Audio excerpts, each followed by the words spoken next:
All right. Hi, everybody. Good morning and welcome to our landscape design workshop on plant selection. My name is Nikki Powell and I work in the City of Oceanside's Water Utilities Department, and I will be your facilitator this morning. So thank you everyone who's entered the poll. Looks like about 40% of you have attended a workshop before, so welcome back. Before we get started, I wanted to go over some Zoom etiquette to ensure that the meeting runs smoothly. So first of all, we ask that you keep your videos off during the presentation today to limit distractions. And your microphone is also muted so that we do not disrupt our speaker as she's presenting. If you have any questions throughout the presentation, feel free to type them into the chat box. And there will be a couple 5-minute breaks during the presentation where I will ask the presenter your questions and she will answer them live. If you are not able to type in your questions, there's also an opportunity during the breaks for you to raise your hand. So you can click the blue hand raise button and I will unmute you and you can ask your question. We will only take audible questions during the breaks, so please wait until then to raise your hand. Or remember, you can always type your question into the chat box at any time. And if you're new to Zoom, please reference the Zoom participant guide that was sent out with your registration email, and that will show you how to use the chat and the raised hand features. And lastly, as a note, this meeting is being recorded and we will be posting it online after the workshop for you to view later as well. Great. So before I introduce Michelle, I'll just mention a couple things that the City of Oceanside is working on. One is an upcoming launch of our WaterSmart meter program, and this will bring automated metering infrastructure to the city. So we're working on that and getting that going soon. There's also several local supply projects that we're working on to increase our water supply reliability. And this is becoming really important to our region, as many of you probably know, and just as water-wise landscaping is important. So thank you so much for being here, and you can visit the city's website or reach out to our department at any time to learn more information about our programs and what our department is up to. So now I would like to introduce your presenter and landscape expert today, Michelle Landis. Michelle is the principal designer and founder of Studio West Landscape Architecture in San Diego. You might remember her if you've attended one of the previous workshops. She has a wealth of knowledge and she's involved in all kinds of projects in her role as a landscape architect. So Michelle, thank you so much for being here with us this morning. Thanks, Nikki, and I appreciate everybody giving up their Saturday morning to join us and talk about plants this morning. As Nikki mentioned, I'm a landscape architect by day, and I teach community college classes on landscape architecture and design in the evening. So this program has kind of been a nice fit for my skills, and I've been involved with San Diego County Water Authority for quite a few years, I think since 2012 on this program. So we're happy to continue to work with them and offer what I think are some really great implementable tools for you guys to help transform your lawn into a WaterSmart landscape. So with that, I'm going to launch into a word from our sponsor. This program is sponsored by the San Diego County Water Authority. They are your local wholesale water agency created by the state legislature in 1944. 24-member agencies, they serve 3.3 million people, and they serve the vast majority of the county of San Diego. And I think what's important to note is that they build, own, and operate a lot of our regional water infrastructure. So growing up in Southern California, I was surprised to learn where our water comes from, because growing up in Los Angeles specifically, we turned on the faucet and water came out, and we didn't really think about where it came from. So the vast majority of our water comes from places far away. We get 64% of our water from the Colorado River through the Colorado River Aqueduct, and a big percentage of our water supply from Central and Northern California. And we now have 16% local supply due to wonderful infrastructure projects like the City of Oceanside is building, and Water Authority is building, and City of San Diego is building. So that's helping to stabilize that locally sourced water. So in 1990, since 1990, when we had a very significant drought, we've had a 38% increase of population, 44% increase in jobs, and 93% increase in gross domestic product. But the water use has gone down. So that is due to wonderful conservation efforts by you all. It's gone down 29% even in comparison with all of the population growth that we've had. A lot of that water savings has been a result of some of the interior plumbing fixtures and water efficient appliances we all have now. So we really turn to the outside as the target to save water. And so what we really wanted to convey, and really the reason that this whole program was created, was we in San Diego are surrounded by some beautiful parks and scenery, and we generally are not so fond of this kind of xeriscape landscape, the rock and cactus. Now, if you like this look, there's nothing wrong with it, but there are other ways to be water conserving and still kind of meet our San Diego lifestyle and the look that we're used to having. And this is one of our past participants who did a great low maintenance, green, colorful renovation of this turf area. So this is what we call our case study house, kind of before installation. And this is pretty much a typical suburban yard. You can see the family has already divided the yard and created kind of a private room area towards the front and left some of the lawn in front of that. My guess is probably kids aren't playing on that lawn, probably only getting used by the neighborhood dogs and the gardener coming once a week to mow and blow it. So this is actually a high water use type of plant. And so this is a great area that could be targeted for water savings. So this is what that same area looks like after installation. And usually when I ask people how they think this looks, I get a lot of silence, and somebody will usually contribute sparse.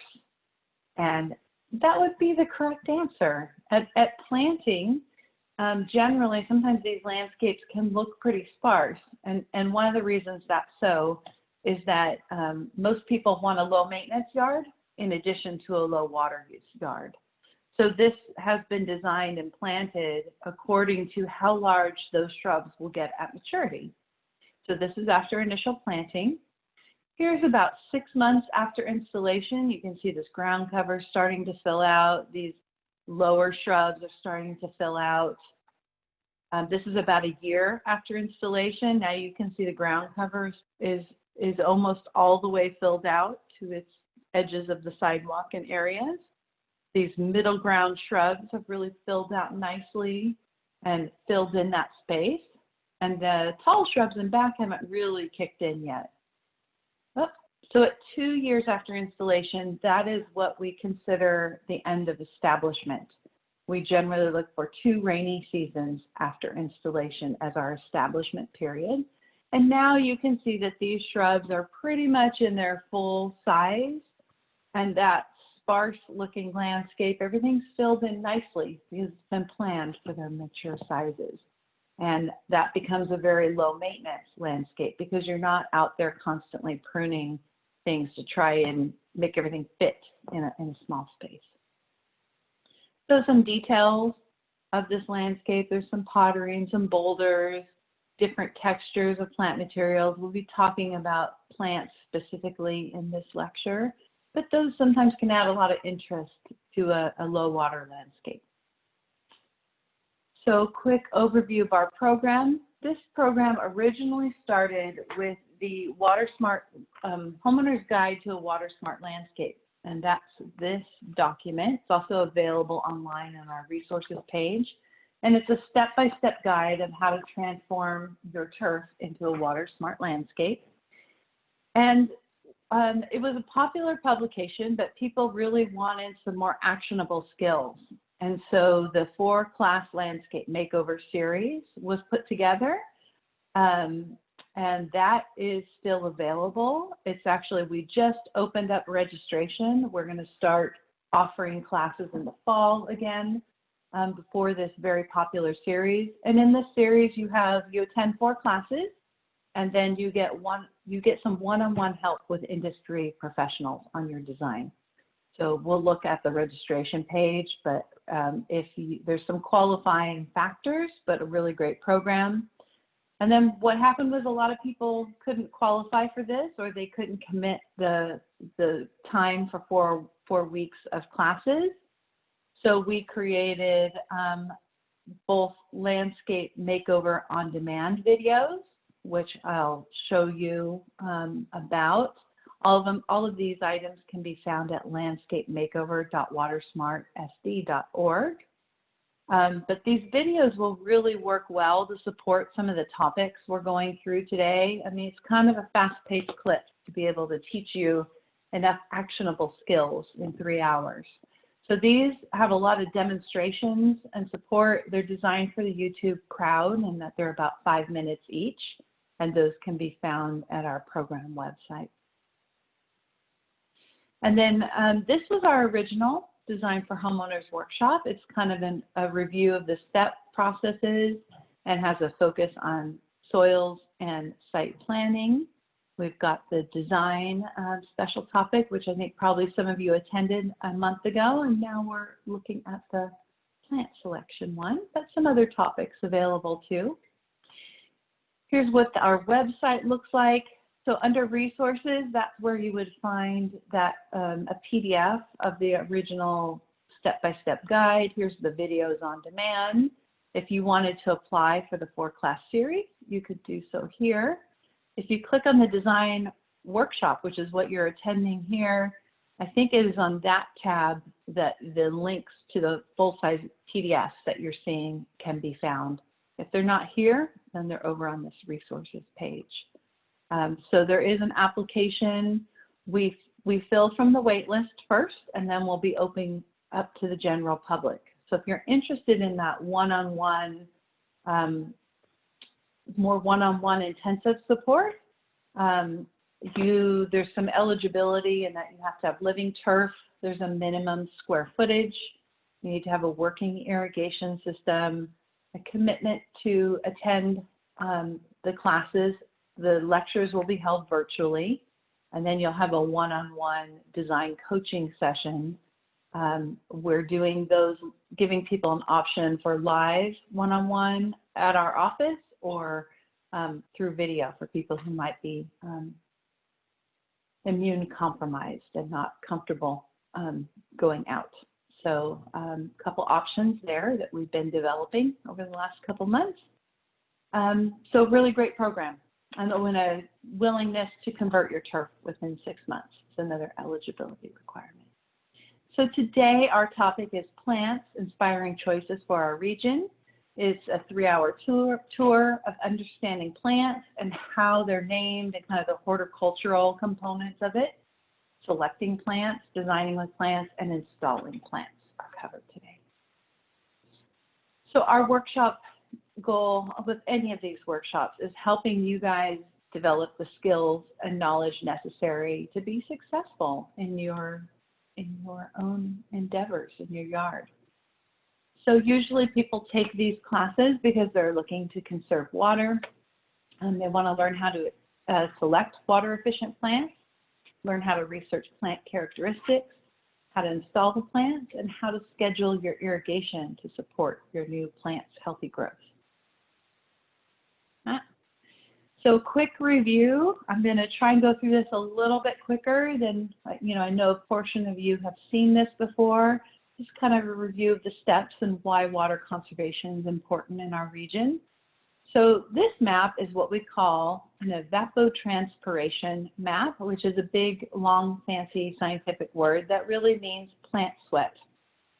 So plants, just like us, if they're close to the coast, don't sweat as much as if they were in the desert or other inland areas.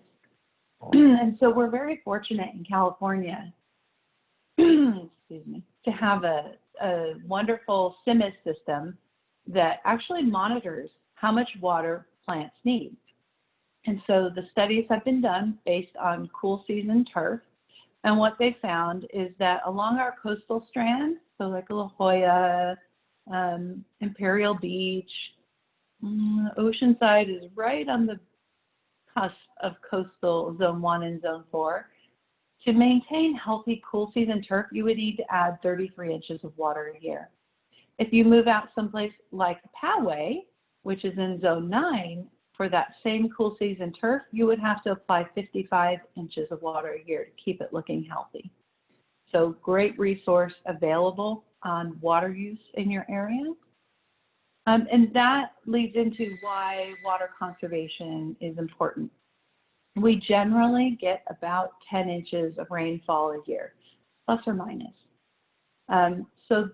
If this is 47 inches is our average irrigation demand for a cool season turf in San Diego, this is how much water we have to import from somewhere else or apply supplementally to support turf. So it makes a lot of sense to use plants that are more in cycle with our annual rainfall, so we don't have to spend that money importing water. If we look at a region that gets about 40 inches of rainfall, we would look to a place like Portland. So you'll notice this Portland patch of turf does not have any irrigation heads in it. They don't need irrigation up there because they get enough rain to support turf year-round. They actually have to hire people to scrape the moss off of the walls. They get so much irrigation. So turf is a very appropriate surface up in a place like Portland and even areas of the East Coast. You get that kind of rainfall and rain throughout the year. We, however, live in an incredible Mediterranean climate. And what that means is we get rain over a short period of time, and then we have long dry periods. So other Mediterranean climates are found throughout the world, most famously the Mediterranean area in Europe that a lot of us like to go and visit and enjoy, but also in the Southern Hemisphere, in Australia, the very tip of Africa, and in South America. So when we look to plants, for plants that come from similar climates, they're going to be more in keeping with our water use cycle. So a traditional turf, the bell curve for its water use would be kind of this gray-brown bar back here. And you can see it's looking for peak water in about this time of year, about in July when we're hot and dry, and it's growing most rapidly. And then it doesn't need as much water in the wintertime when we actually get our water. But when we look to plants that are either native plants or from similar Mediterranean climates, they are looking for their peak water use right when we get our water, right in the wintertime. And they have strategies to survive that long drought period, different strategies, different adaptations. So they don't need a lot of water in August and September, which is in keeping with our cyclical climate. So for an easy, for a regional perspective, we target turf because it's easy water savings. We can easily retrofit them for our turf for water efficiency. We've got to get you some skills and technical knowledge, and our goal is to educate you to succeed. So one of the things that is important to start with is identifying what your target is. And so this is a nice little chart that's in that homeowner's guide. And it's really a measure of how efficient is our irrigation and what type of water use plants are we selecting. So you can see when we get to high efficiency irrigation and low water use, very low water use plants, we end up in these 2-star, 3-star areas. So for maximum conservation, we would look to those areas. So a quick review on irrigation. Most of us in our turf areas have low efficiency irrigation or high precipitation conventional overhead sprays. And high precipitation is just like it sounds. It's a high rain, heavy rain, fast rain. The water comes out of these heads too fast for the ground to absorb it, and most of the time it starts to run off laterally, and we lose a lot of water.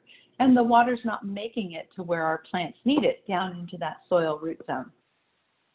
Newer heads that are available are medium efficiency nozzles, which are considered low precipitation or slow rain nozzles. These generally have these little rotating stream nozzles. And what that does is they put out a lot less water over they put out less water, and so you run them a longer period of time, and the water is able to infiltrate into the soil and get to where the plants can access it. And then our high efficiency irrigation is drip irrigation. That is considered bubblers or drip in line with emitters. Sorry. And then we have plant selection by water use. We will be looking at this in depth, but generally we have very low, medium. Medium high is our lawn and some of those heavy tropicals, which we don't see a lot of anymore in our region. So one of the preliminary steps is to create a basic plot plan. You're going to want to measure your property, starting with a dominant point, and measure all along. Like, so here we've got the edge of curb, the little parkway, the sidewalk, this little section of turf here to this little landing, back from the landing, 22 feet along here. Once you get the measurements, you can either plot this, you can use a Google Earth and print a scaled version of that if you can zoom in close enough and you don't have big trees blocking your property as a base sheet. Or a really easy way to create a base sheet is to use grid paper. So here's a 1/4 inch grid paper, and this is that same little landscape plotted out. And you can see, you know, here's the sidewalk is 4 feet, so we just count 4 squares. And then this would be, oh, I can't, it's too small for me to read however long this was. I think it was like 20 something feet, 25 feet this way. So you can transpose that, and you can see your standard schoolhouse ruler right here. And grid paper comes in all kinds of sizes. Generally, 1/4 and 1/8 of an inch work well for typical residential lots.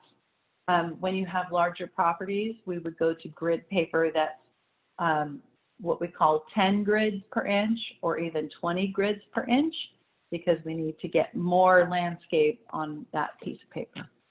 But a great way to create a base sheet. Always important to note which direction is north, and then, you know, list the scale, especially if you're going to be submitting for a turf rebate. Let's see. Okay, so if we're evaluating our site, soil is really important. It's important to understand soil because it drives our water use, our irrigation schedule, how the plants are going to respond to that, how we might have to amend it. So if we focus on our soil texture, which is really the mineral component of our soil, in San Diego, that's probably 95% of our native soil is mineral. We don't have a lot of plants and forests that drop their leaves and fall. We're not raking a lot of leaves. So it doesn't tend to get that organic matter input. But when we look at soil texture, we look at those mineral components are separated by size. So we have sand, silt, and clay. Sand is the largest piece of weathered rock. And if you go to the beach, you can pick up sand and you can see the individual grains with your naked eye. So pretty large weathered rock. It is fast draining. It does not hold water well, and it doesn't hold nutrients well. Silt is our medium-sized soil separate. And you can kind of barely see this, I would say, with the naked eye. But it's a medium drainage, medium water holding, and medium nutrient holding. And then those of you who are lucky enough to live in clay probably know it. Again, you cannot see the individual clay particles with the naked eye. It gets sticky and heavy. We have these kind of pottery canyons. Some of our mesa tops are heavy clay. You can literally pick it up and create a pot out of it if you have clay.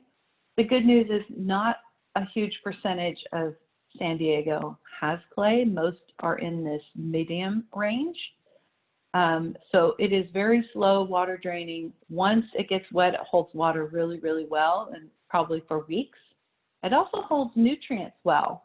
The thing with clay is it doesn't release these very well. It might hold them well, but the plants have a hard time extracting that from the soil.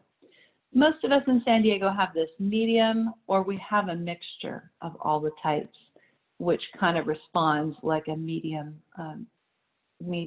soil separate. So if you're going to determine your own soil texture, you want to dig a hole, remove the mulch or surface matter from it. I recommend a 12-inch by 12-inch by 12-inch hole, and you're going to take a sample from the side of the hole at least 6 inches down. So if you think about kind of slicing a layer of a cake or scooping out ice cream, you want to get that whole profile in there. And you can take your sample, and one easy way to do a soil texture test is what we call a mason jar test. So in this, I have a mason jar. I've filled it about halfway with soil and about halfway with water, and I shake it really well, and I put it upright. And the sand's very heavy. The sand will fall out in the first 3 seconds. So I like to mark it when the sand falls out after about 3 seconds.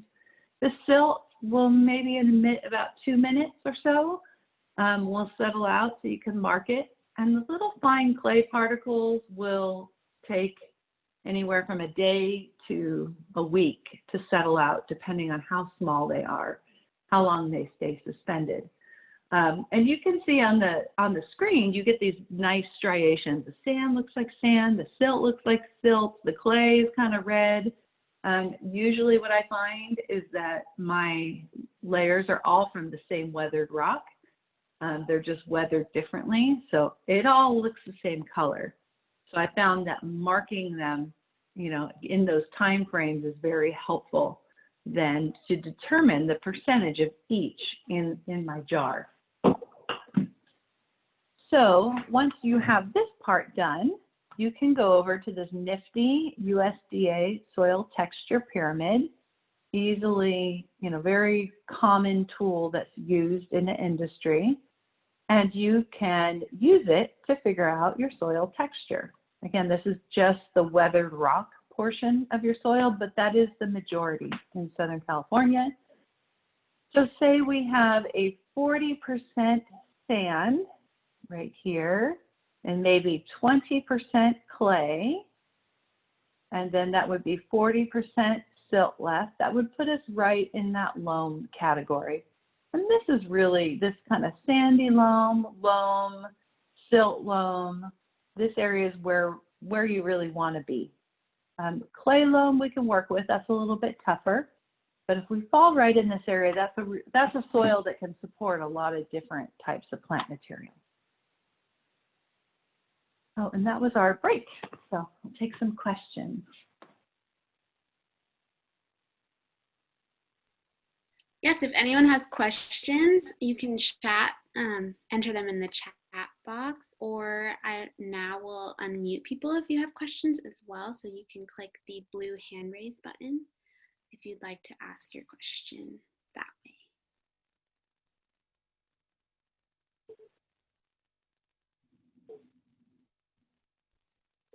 We didn't have any come in. All right, well, glad we're racing through the review. Glad everybody's keeping up. So let's see. So we looked at digging our hole to determine our soil texture. Oh, going the wrong way. So that soil texture really affects how our soil handles water. And it really drives the percolation and infiltration of water. by that soil texture, also by soil aggregation and layers of compaction or rock that might be found. So to do the other part of understanding how your site and your soil responds to water, I like to take that same 12 by 12 by 12 inch hole, fill the hole with water overnight to saturate the soil and let it drain. And those of you who maybe live coastally don't have to wait overnight. It might drain immediately. You can just then refill it. But you want to let it drain once to kind of give you more accurate results. And then you're going to lay a stick over the hole, refill the hole with water to the level of the stick, and then measure that. Wait 1 hour, and then come back and measure it again and see how far that the water levels dropped. And if you have the chance to go back and do this every hour for 3 or 4 hours, that's even better, because sometimes the infiltration rate will change over time, and then you can simply average it out. So we look at infiltration less than 1 inch per hour as slow, and that it can be difficult for some kinds of plants. So especially like the cactus and the very, very low water plant material, they're not adapted to have a lot of water standing around them. And so they'll start to get kind of diseases. You'll see the brown spots on them. So if we have this condition and we want that kind of dry, arid climate succulent look, we could create mounds of kind of silty, sandy, silty soil that we bring in that's better draining. We can add some organics to the soil that starts creating aggregation so that water is able to move through the soil. And obviously we'd select tolerant plants. This is our sweet spot. If you have between 1 and 3 inches per hour of infiltration, that's really ideal. There's enough water staying up by the plants where they can access it, but then, you know, it moves away and allows those roots to also get air, because plants need air and water just like us. And then we say more than 3 inches per hour is fast draining. And the fix can be the same for this. Again, this is the area where that does really well with those very arid climate succulents, but maybe struggle with the tropical type effect plants that want a little bit richer, moister soil around them. So to work with something like this, we would also add organics, which creates aggregation. We'll talk about that in a minute. We would select tolerant plants. So again, more lush horticultural type species, or sorry, more arid climate type species. And if we wanted the lush tropical look, we could create mounds of richer soil that has a higher organic matter brought in or amended to keep a little bit more water by those plant roots. Another reason soil might not infiltrate is urban compaction, which is a huge problem in our area. Because if you look at our construction practices, we bring in big equipment, we grade the site down, they drive trucks and people all over it, they bring water trucks and then drive over it again, and they just really compact everything down. Compaction doesn't fix itself. And this is a great example of, this was a newer industrial project, and this is concrete, this is not. This is soil, really dirt, compacted to the point of where it can't support any new plant growth. So simply by adding some amendments, some compost to that soil and working it down in there, you start transforming that soil to act less like a brick and more like a sponge. And this is that same area now planted and flourishing. So this is a big reason why a lot of us are not successful in planting our landscapes. So this compaction is reversed by adding organic matter. So organic matter is either a compost that you mix in with the native soil as backfill when you're planting, or if you already have established plants, you can mix a compost that is larger pieces, that is more of a mulch. And it takes a little bit longer for it to break down, but it starts to aggregate the soil and get that root penetration and water penetration into the soil. And here's a little study with corn plants. You can see this is a low compaction soil in the test tube. And you can see the roots go all the way to the bottom of the test tube, and the corn growth on the top is responding the same way. For medium compaction, the roots are about halfway down, and you can see a little bit smaller growth on that corn plant. And then high compaction soil, you see very stunted growth and very little root depth there. So definitely affects the way your plants are going to succeed in the landscape or not. So here's kind of an image of what a composted soil amendment is. This actually gets turned into the ground. Generally, you would dig your hole for your plants. We'll look at installation a little bit later. You're going to mix in some soil amendment and then put that back in as backfill around the root ball of the container or on the ground. If you maybe had existing trees, you don't want to maybe tear into that root zone so much. So we could do, or establish planting, we can still remediate compaction by using a composted mulch. And adding this helps improve that soil food web, which is also going to create a healthier soil and better success for your plants. So for a sustainable soil, hopefully we don't have as many of these burrowing animals, but we have other things burrowing that are more garden friendly, like worms. But we have this kind of biological activity that should be happening in a healthy soil. These organisms build soil, add fertilization to them, and so we want to encourage the beneficial ones with proper organic matter, moisture, and oxygen. So by adding compost into the ground, we start creating the lack of leaf drop that we have that you might see in the Midwest or the East Coast, and we start encouraging the earthworms and things to come back, and that makes a healthier soil and grows stronger plants. So again, well-placed mature trees are something you may want to keep. I think these are all really nice examples of beautiful trees that have been worked around. A well-placed mature tree adds a lot of value to your property. And you'll notice I said well-placed because a lot of our trees are not well-placed and causing problems. But like in a condition like this is a beautiful olive tree. And I think this adds a lot to this property. And a lot of times people will start seeing, oh no, the olive tree is damaging the edge of, there's cracks in my driveway. You can call out an arborist and they can do a root pruning and put a root barrier along that side. So you don't necessarily have to take out a big mature tree because it's starting to damage hardscape that might be around it. There's ways to correct the root growth. So something to consider. On our resources page, we have a resources document that lists the International Society of Arboriculture, that you can have a licensed arborist come out and assess the tree and see if there's a way to correct, if it's heading towards damage or your neighbor's yard or something. But I think these all add a lot to the landscape. And, if I was removing the turf under this tree, I would want to do that very carefully because most of the tree roots are within the top 8-9 inches of soil. They are not really deep rooted. That's kind of a misnomer, especially when they've been growing in lawn. So you just need to be careful when taking that lawn out.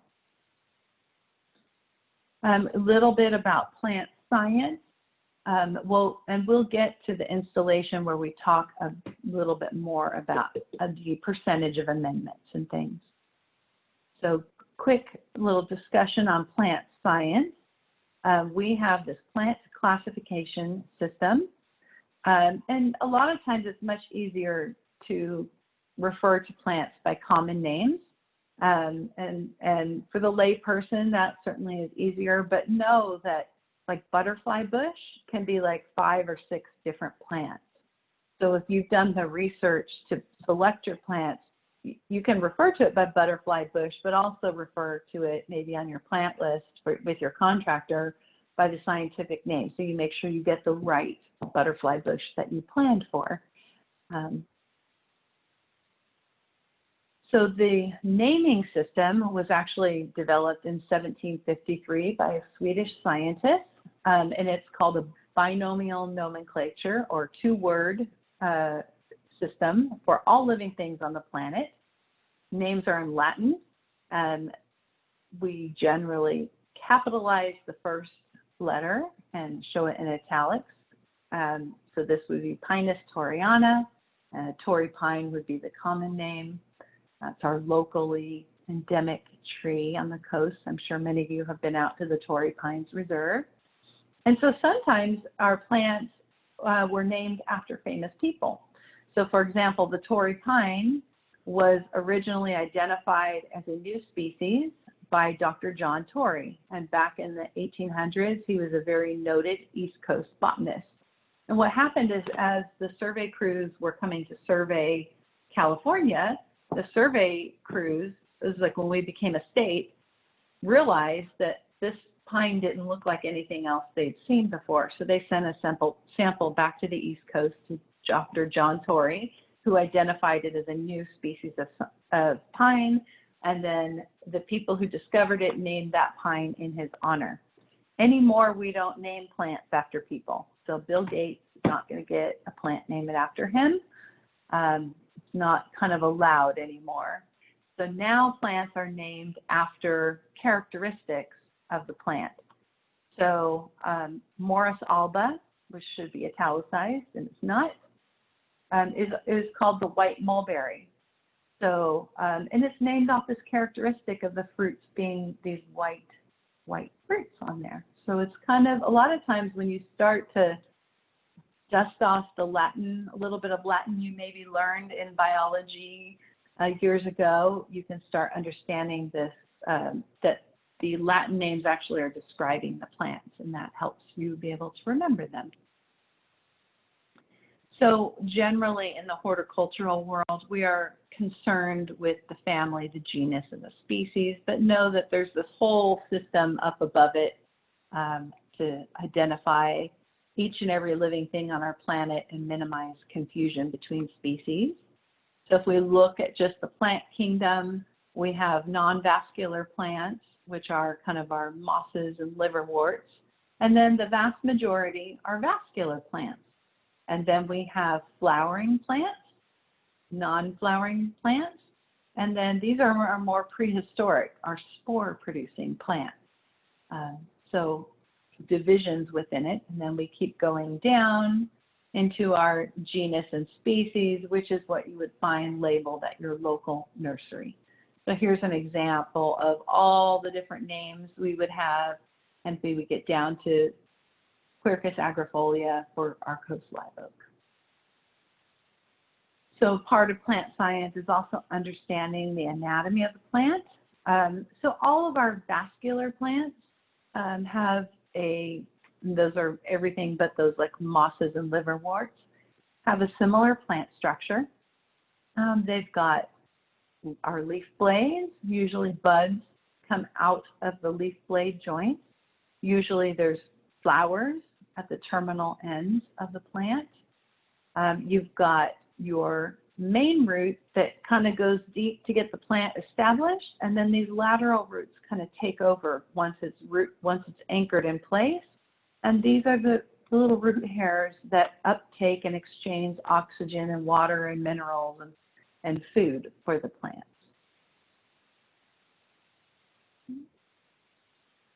And then we've got natural processes. We have photosynthesis. So plants take light energy and carbon dioxide, and they turn that carbon dioxide combined with energy into sugars. So the sugar is used, and then they output oxygen. And they use the sugar to grow, respirate, breathe like we do, or they can store them for times like maybe we have a cloudy day and there's not any sun to create energy to keep the plant breathing. So they'll store a certain amount of those as sugar down in the root system and then pull it up when they need it so that they can survive a cloudy day. And then they're taking in water through the roots as part of this photosynthesis process too. So good growth, especially on our trees, actively growing trees really offset a lot of our carbon inputs into the environment and offset global warming. And then down at more of a microbial or microscopic level, if you were to do a cross section through the stem, you would see almost like veins and arteries. So sugars, water is flowing up from the root system through the stem, and sugars are being sent back down into the roots to be stored. There is those same kind of veins and arteries in all of the leaf systems. There's also openings in the leaves. That's where they take in the air, is through the leaf surface. And this is where the plants sweat, right? The big leaf blades is where these pores are open, and that's how water moves through the system. As water evaporates, there's a column of water that is pulled up from the root system into the plants.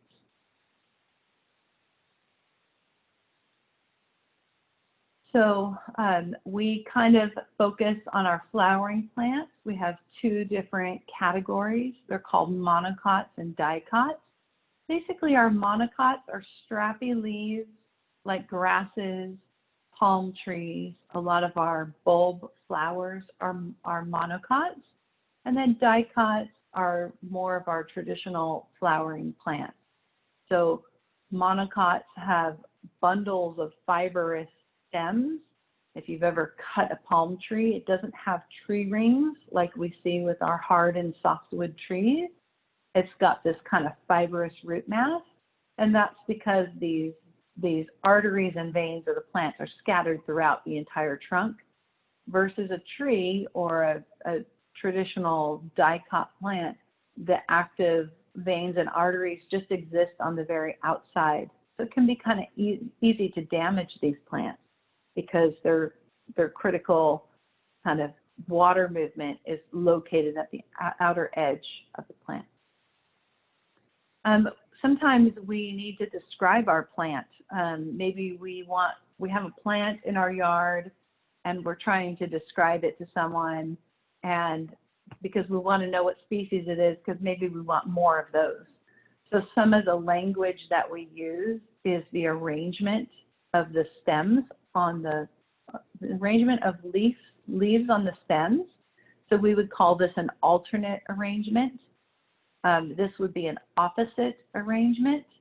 This would be a whorled arrangement where the leaves kind of spin around on that stem. Oh. And then just a brief note of weed versus plant. A weed is really an undesirable plant, and it can be native or non-native or invasive. So some plants are opportunistic, and they have the ability to reproduce rapidly, and they can outcompete other plants. So this is a really popular plant right now, Mexican feathergrass, and it is absolutely beautiful, especially when it's in large stands. I see a lot of this in Solana Beach along the rail trail, and it's beautiful, but know that it tends to reseed, and it can cause maintenance problems because it's reseeding rapidly in other areas. And certainly if you lived on the edge of an open space, you would want to avoid plants like this that don't have natural checks and balances in our system. They come from similar climates, and there's not natural predators to control their growth a little bit. And of course, the dandelion in the lawn that we all deal with seasonally. There is a great resource called the California Invasive Plant Council, or CalEPC, and they keep a master list of plants by each region. So especially if you live on the edge of the wildland or someplace that needs to be protected and not have invasive species move into it, this is a great resource for those of you who might have that condition. All right, a little bit of another break. Any other questions on we'll get into plant selection next, but anything on all that sciencey stuff? We did have a couple questions come in, so a reminder to everybody, you can chat in your questions or raise your hand. So first we have, A question about soil. Is it typical that your whole site has the same kind of soil? Good question. I would say more often than not, the sites have the same soil in our region.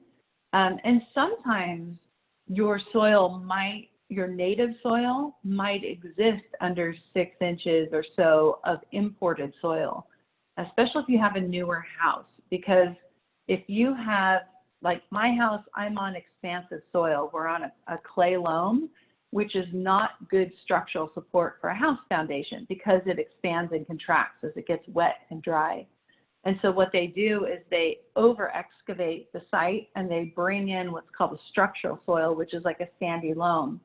So for the first maybe 3 inches out in my landscape, it's this imported sandy loam. And then when I dig down a little bit deeper, it's this sticky clay loam.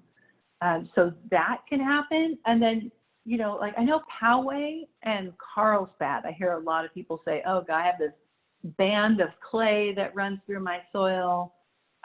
You know, maybe the slope condition is different from your, you know, flatter area. So there can be variations in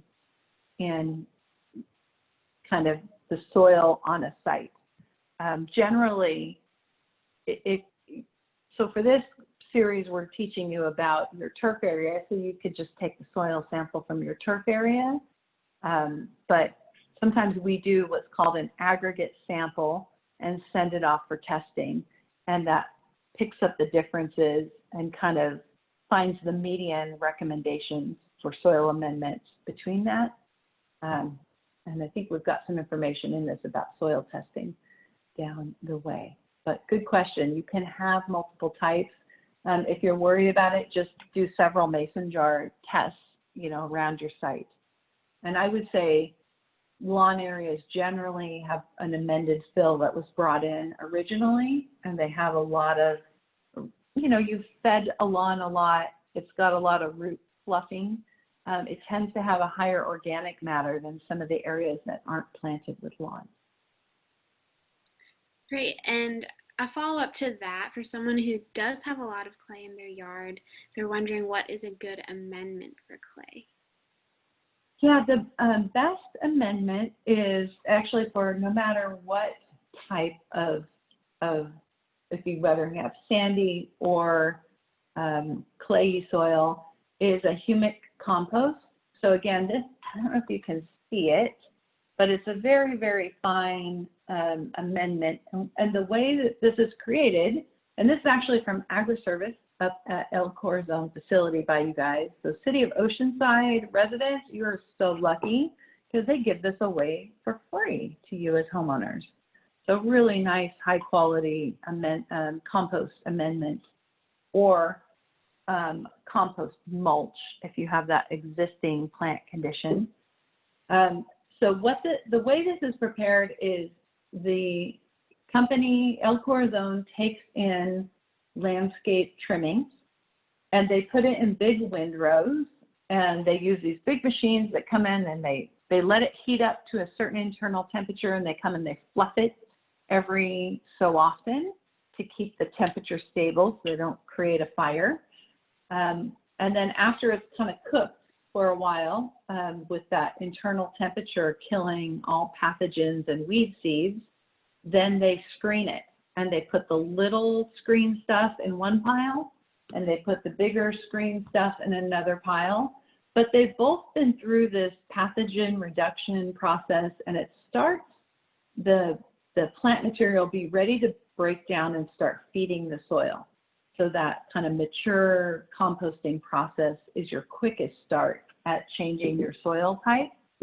Oh, I actually have samples of this. So this is a clay loam. This is from our campus at Southwestern College. We have this, it is a clay loam. We call it Diablo clay out there because we have a botanic garden. So it's a continual challenge. You can see these kind of big clods of soil. It doesn't allow root penetration. This is that same soil, and we didn't even use compost in this section. This was really just wood chips after about 2 years. but you can see how it's transformed that soil into these little aggregates, and that allows the roots and water to penetrate that clay. It starts actually changing the structure of that and moving it into more of that moderate draining soil. So that's going to be your best way to deal with clay on site. And we will get into this with the installation. So there's percentages depending on the types of plants, but I think that's at the end. If not, before we go, remind me and I will go through how you actually, the amounts you would actually add those into your soil. Great. And then another person is asking about bark mulch. They've heard it adds too much nitrogen to the soil, and they're wondering if that's a myth. So what happens with a wood mulch, and bark mulch is kind of, it's an older term. In the, even 15 years ago, we would have these redwood nuggets, and we would buy those at Home Depot and put them on the yard, and that truly was the bark. Now it's more chopped up wood bits, and then a lot of times they dye them. Not sure why you'd want to have dye added to your landscape. I'm not a big fan of that. But this kind of wood mulch doesn't break down very quickly. So it doesn't feed the soil like we want if we're trying to transform our soil into something that's more permeable and is starting to feed that biological community. What this does do is, as it's put out over the top, it will actually deplete the existing soil of any nitrogen for a while. And that's because it's got to go through its decomposition process. That decomposition has been set up with our compost process, so it doesn't have that, basically all the little fungi and bacteria start in on this wood, starting to break it down. So they tie up the available nitrogen of the soil for a while until the wood gets broken down enough, and then they'll release it back into the soil. So if you maybe take down a tree and it's, free, that the tree was healthy and you just want to reuse that mulch in your landscape, a lot of times I would recommend putting a slow release kind of fertilizer on your plants, because it's going to rob the soil of any available nitrogen for a while. And then it'll release it once it starts to break down. And that might be a year later. So you'll start to see the plants go into nitrogen starvation and have very yellow looking leaves is a real sign of nitrogen starvation with wood chips.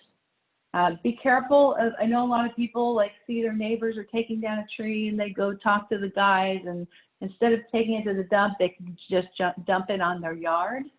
The risk in that is most people don't take down their trees because they're entirely healthy. Sometimes they do. Sometimes it's roots growing somewhere. Sometimes they're diseased. So it's real easy to get wood that's been diseased, and now you're importing that disease into your landscape. So you definitely want to kind of not give yourself more headaches if your goal is to be low maintenance in addition to water-wise. Great. I'm going to now unmute Rich, so you can ask your question. Sure. Hey, Rich. Hello, how are you? Good. Thanks for joining us. Thanks for having me. This is great. I'm from back east, and I've only moved here within the last year. So my question is, people here don't compost, as far as I can see, like we used to do back east. I mean, I used to have a big tumbler in my backyard that I would throw my kitchen scraps and my grass clippings and my fall leaves in, and it had a thermometer on it that would tell me how hot it was and when it was time to spread it, and et cetera, et cetera. And people don't do that here. And I was wondering, my first question is, why don't they do it? Is it because of rats, which I find out you have rats? Yeah, so that's a really good question. And it is kind of funny because here we are, you think West Californians are so sustainable, and yet we don't have our little home composting going. So I think that's for a couple of reasons. One is our landfills do a really incredible job at separating our plant material and composting for us. And as you alluded to, the process to do it right is really challenging. There's certain, heating and turning. Otherwise, you start just spreading pathogens around your yard. That said, I think all of us should be doing the vermicomposting, which is where you have a little starter sack of worms and put your kitchen scraps in it with usually, when I started mine, it was like newspapers and a little layer of soil, the worms, and then any kitchen scraps or kind of more of the edible type plant things I would throw in there too. I think that's easier to do. I think to do composting right is a science, and it's readily available at our landfills a lot of times for free. Again, if you're up in Oceanside, that's really a benefit to you guys. Agri-Services, who runs that, is just an incredible facility. In City of San Diego, we have Miramar Greenery at the landfill. That's a city-run recycling process. And the free one is not the composted one, but the composted version is pretty affordable there. So I think that's the reason, is that we can get it at the landfills without all the science and time. Okay. We're busy working, paying for our houses. So, okay. So my follow-up question: would it hurt if I dug up some of my plants and put good compost underneath them, or should I just leave them alone and let them take care of themselves? It depends on the plant. Some of the plants have a pretty small root mass. They stay like a lot of the bulbs and things. I think that they're easier to dig up and compost in, but there's kind of the larger compost mulch. So even if you're home composting and you kind of screen the fine stuff to the larger stuff, right? Maybe get some of the wire mesh. Right. If you use that mulch on top, it has the same effect. It just takes a little bit longer for all that beneficial things into the soil. So I would probably put it on top, especially around trees.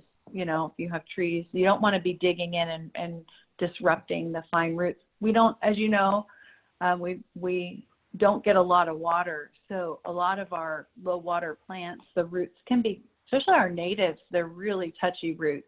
Okay. They work really hard to get established. If we start digging around them, we lose them. Okay, thanks. Good question. Yeah, and sorry about the water bill. I'm actually going to unmute Sarah Davis. She works with me in Green Oceanside, and she has more information related to the composting programs. So, Sarah, I'm unmuting you now. Hi, thank you everyone for attending. I just had some follow-up questions for the gentleman. Those were some great questions, and I think a lot of the reason why in Southern California specifically residents aren't composting is, like Michelle said, we have very homogeneous landscapes. So you have a lot of similar items. A lot of people have a lot of grass or a lot of palm trees, which are difficult to create like a backyard compost pile.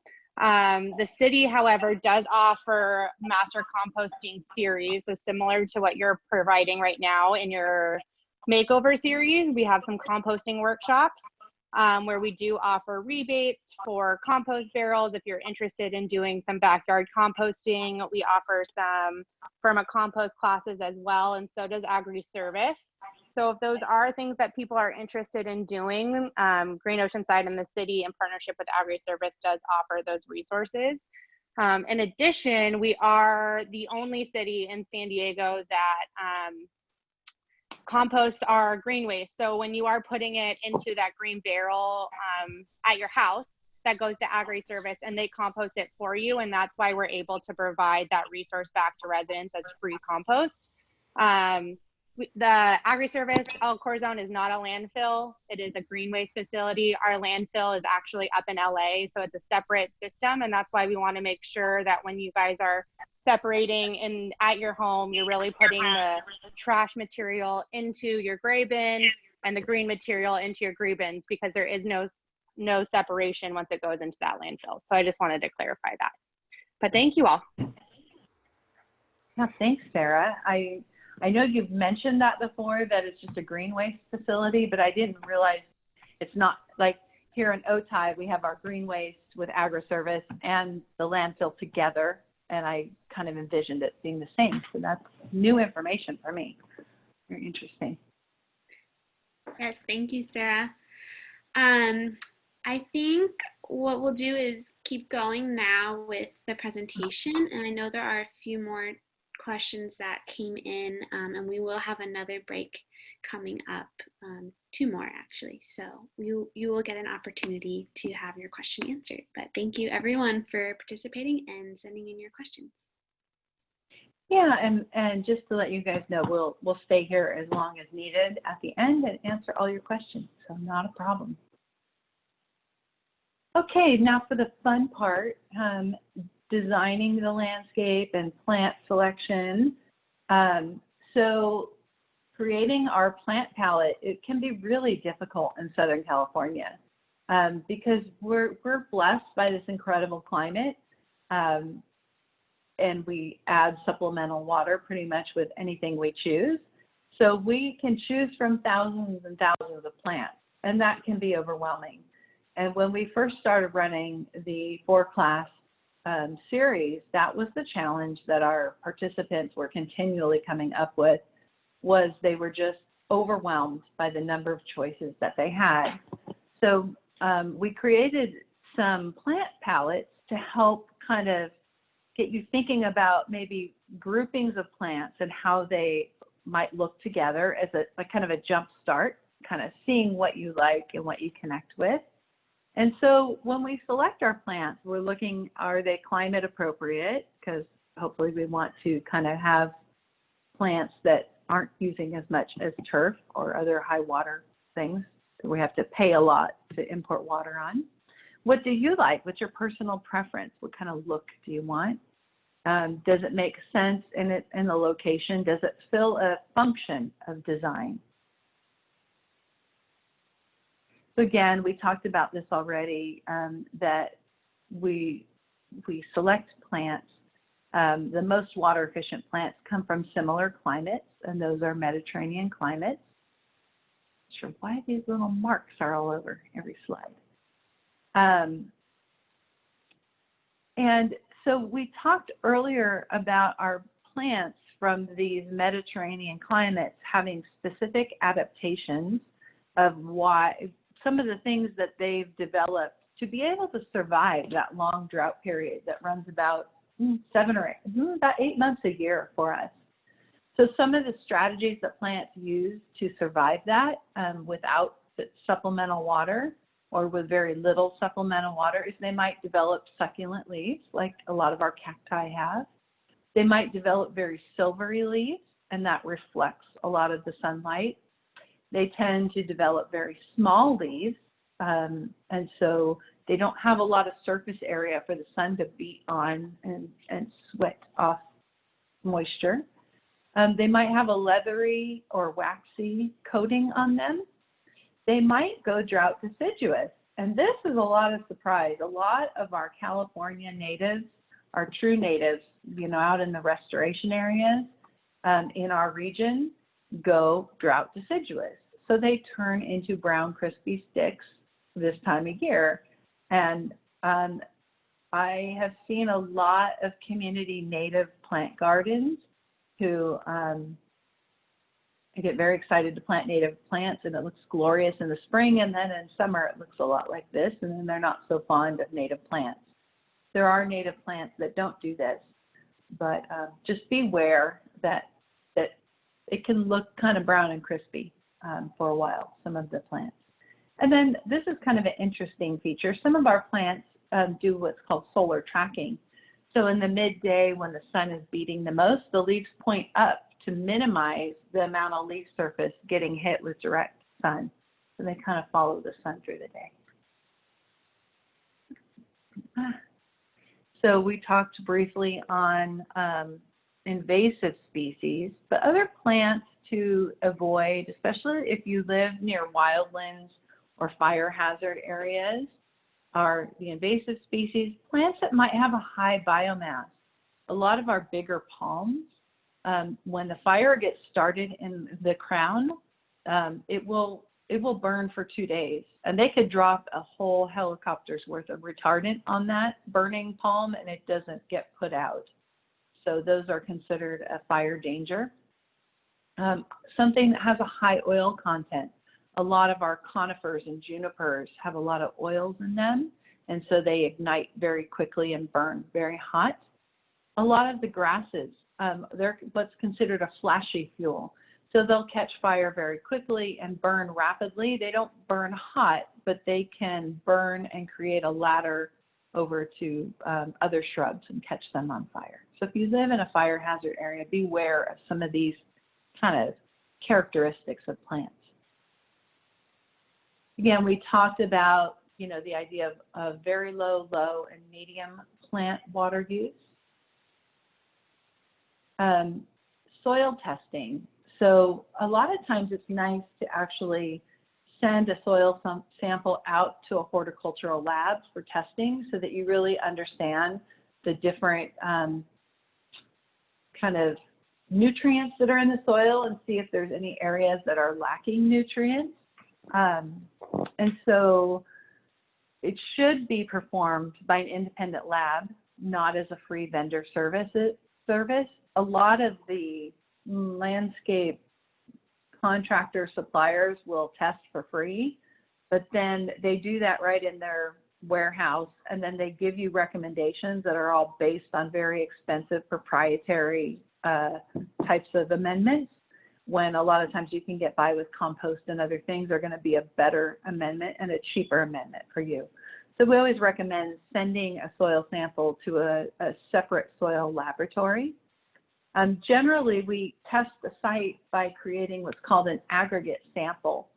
So just like earlier we showed you where you dig the 12 by 12 by 12 inch hole, you would actually dig a little smaller hole, 6 by 6 by 6 inch, and take a kind of a sample from each different hole, kind of slicing down the side like a cake, and compile them together in a quart-sized freezer bag. Generally, you're looking at about between $150 to $250 per sample. I would allocate $250 if you do the testing plus a good report that's going to help you interpret the results and provide direction of how to amend your soil. So you can see this is a sample in place. This is why you need to have the full freezer quart-sized bag, is they actually separate it and test all these different things with it. So they need quite a bit of soil to do it. So you're going to dig your hole. We're going to remove any mulch or organic matter that we can find, at least 6 inches. You're going to fill a bag 3 to 4 cups of soil. A lot of people might have not a lot. So a horticultural tube that is called a soil probe is really the preferred way to take a soil sample. These are pretty expensive. I think they're $200 or $300. So I certainly want to make you aware of soil probes that are out there. It's a wonderful toy to have in your landscape if you're an avid gardener. And you can see you push it down and it takes the soil plug out. So you can take a number of plugs. You don't have to dig these holes all over your yard, and then add that to that quart-sized freezer bag. I will say if you have heavily compacted soil or difficult, layers underneath, these probes don't always get down into our soil in our area very well. We have a lot of compaction. It's really hard to get more than a couple inches in. So they're hit and miss to use out in the field in our region. If you go to the Midwest, oh, easy. They got a nice deep soil profile. Here we mostly have weathered rock and not much organic matter. So this is kind of what a soil sample form looks like. And a common horticultural soil test includes, testing all of the different nutrients in the soil, so a soil test. They can also test water, and they can also test compost. So like for the gentleman who's creating his own compost, if he wanted to check the composition of that, you could send a sample of compost in, and they would run analysis on that. The two local ones that are the most commonly used at, I would say, the professional level is Waypoint Analytical, and I ship samples up to their Santa Ana office. There's a number of offices throughout the state and the West, and this is actually what their lab looks like. I would say if you're planting a new planting, you would fill out this information. Here's their new planting, and I would usually do the complete test right here. So I check that box, and it will ask you, what does it represent? A lot of times I'll add a name to my soil sample if I'm doing multiple samples or multiple sites. So is it site soil? Is it soil that's been stockpiled? Or is it soil you're planning to import? If you just want to send soil in and maintain your trees, you can tell them that it's an existing landscape. This is a less comprehensive soil test than new planting. And then it asks you, like, what are you planning to plant there? And so the more information that you can give them, if you say, I'm going to plant low water, Mediterranean and natives, they'll be able to make the recommendations be in keeping with that type of new landscape. And so normal is 5 to 7 working days after they receive it. They will ask you to call them and basically pay them by credit card. So once they have your credit card fee and your soil sample arrives, they'll start the process, and it takes a couple weeks, and then they'll email you the report back. Okay. So here's an example of a comprehensive soil analysis. Again, this was from that first Waypoint. There's also Wallace Labs. Sorry, I just kind of skipped over there. I find Wallace Laboratories, they're both wonderful soil scientists. Wallace Laboratories tends to be a little bit better at really problematic soil. Like if you suspect that maybe somebody has put down like legacy pesticides, they used to do this back in the day where they would 10 feet around the house put like DDT in the soil to keep termites away from the house. And so every time you plant things, like nothing's growing there. Sometimes that's a legacy pesticide. And so we have to go through extra measures to get plants growing there. And if you're suspecting there's been kind of dumping or chemicals or something like that, I think Wallace is probably better geared towards working out really difficult soil toxicity situations. But they're a little bit more scientific, and their reports are a little more difficult to read and interpret. So I think this one, the Waypoint's a little bit more homeowner friendly. So this is an example. This is from one of my projects, and you can see this is what the comprehensive soil analysis looks like. And you can see if something's low, it's in blue. If it's sufficient, it's in green. And if it's high, it's in red. So nothing on this soil report is in red. Things like calcium and magnesium are fine. Potassium is low. Some of our nitrogen is low. These are pretty typical. This is a pretty typical soil. This one was classified as sand. So it's, again, well, fast draining. I don't think that I have. So it's giving you the percentage of sand. So here's your soil texture, very coarse, medium, fine. This is all in the sand category, silt, and then clay. So then the overall classification would be sand for this particular sample. And I don't remember which project this was from, but it was probably something coastal. What else stands out? Oh, pH. That's another component. So right here, the pH is 6.9. That's actually a really balanced pH for our region. Perfectly balanced is considered 7. Above it is considered alkaline. Below it is considered acidic. In our region, we tend to have more alkaline soils, and that has to do with our low precipitation, where our plants don't produce a lot of leaf material. And also we import water from the Colorado River, which is a desert area. So we're importing a basic alkaline type of water to supplement. So we tend to see alkalinity a little bit higher. This is a really nice chart. This was actually given to us by AgriService, who is, again, a great resource. They're the ones who does the recycling or composting at the El Corazon facility. But you can see how alkalinity, here's our, so we were at 6.9, nice balanced alkalinity. Our pH starts to affect when certain nutrients might be available. So in our region, we tend to have more of an alkaline soil, and you can see that iron is readily available in acidic soils, but once you get up into here, it starts to not be available. So this is a very common kind of starvation where you see the leaves have a very dark green veination, and the outer portion away from the veins is very yellow. That's usually a sign of an iron deficiency. So we need to add like an ironite or an amendment into our soil.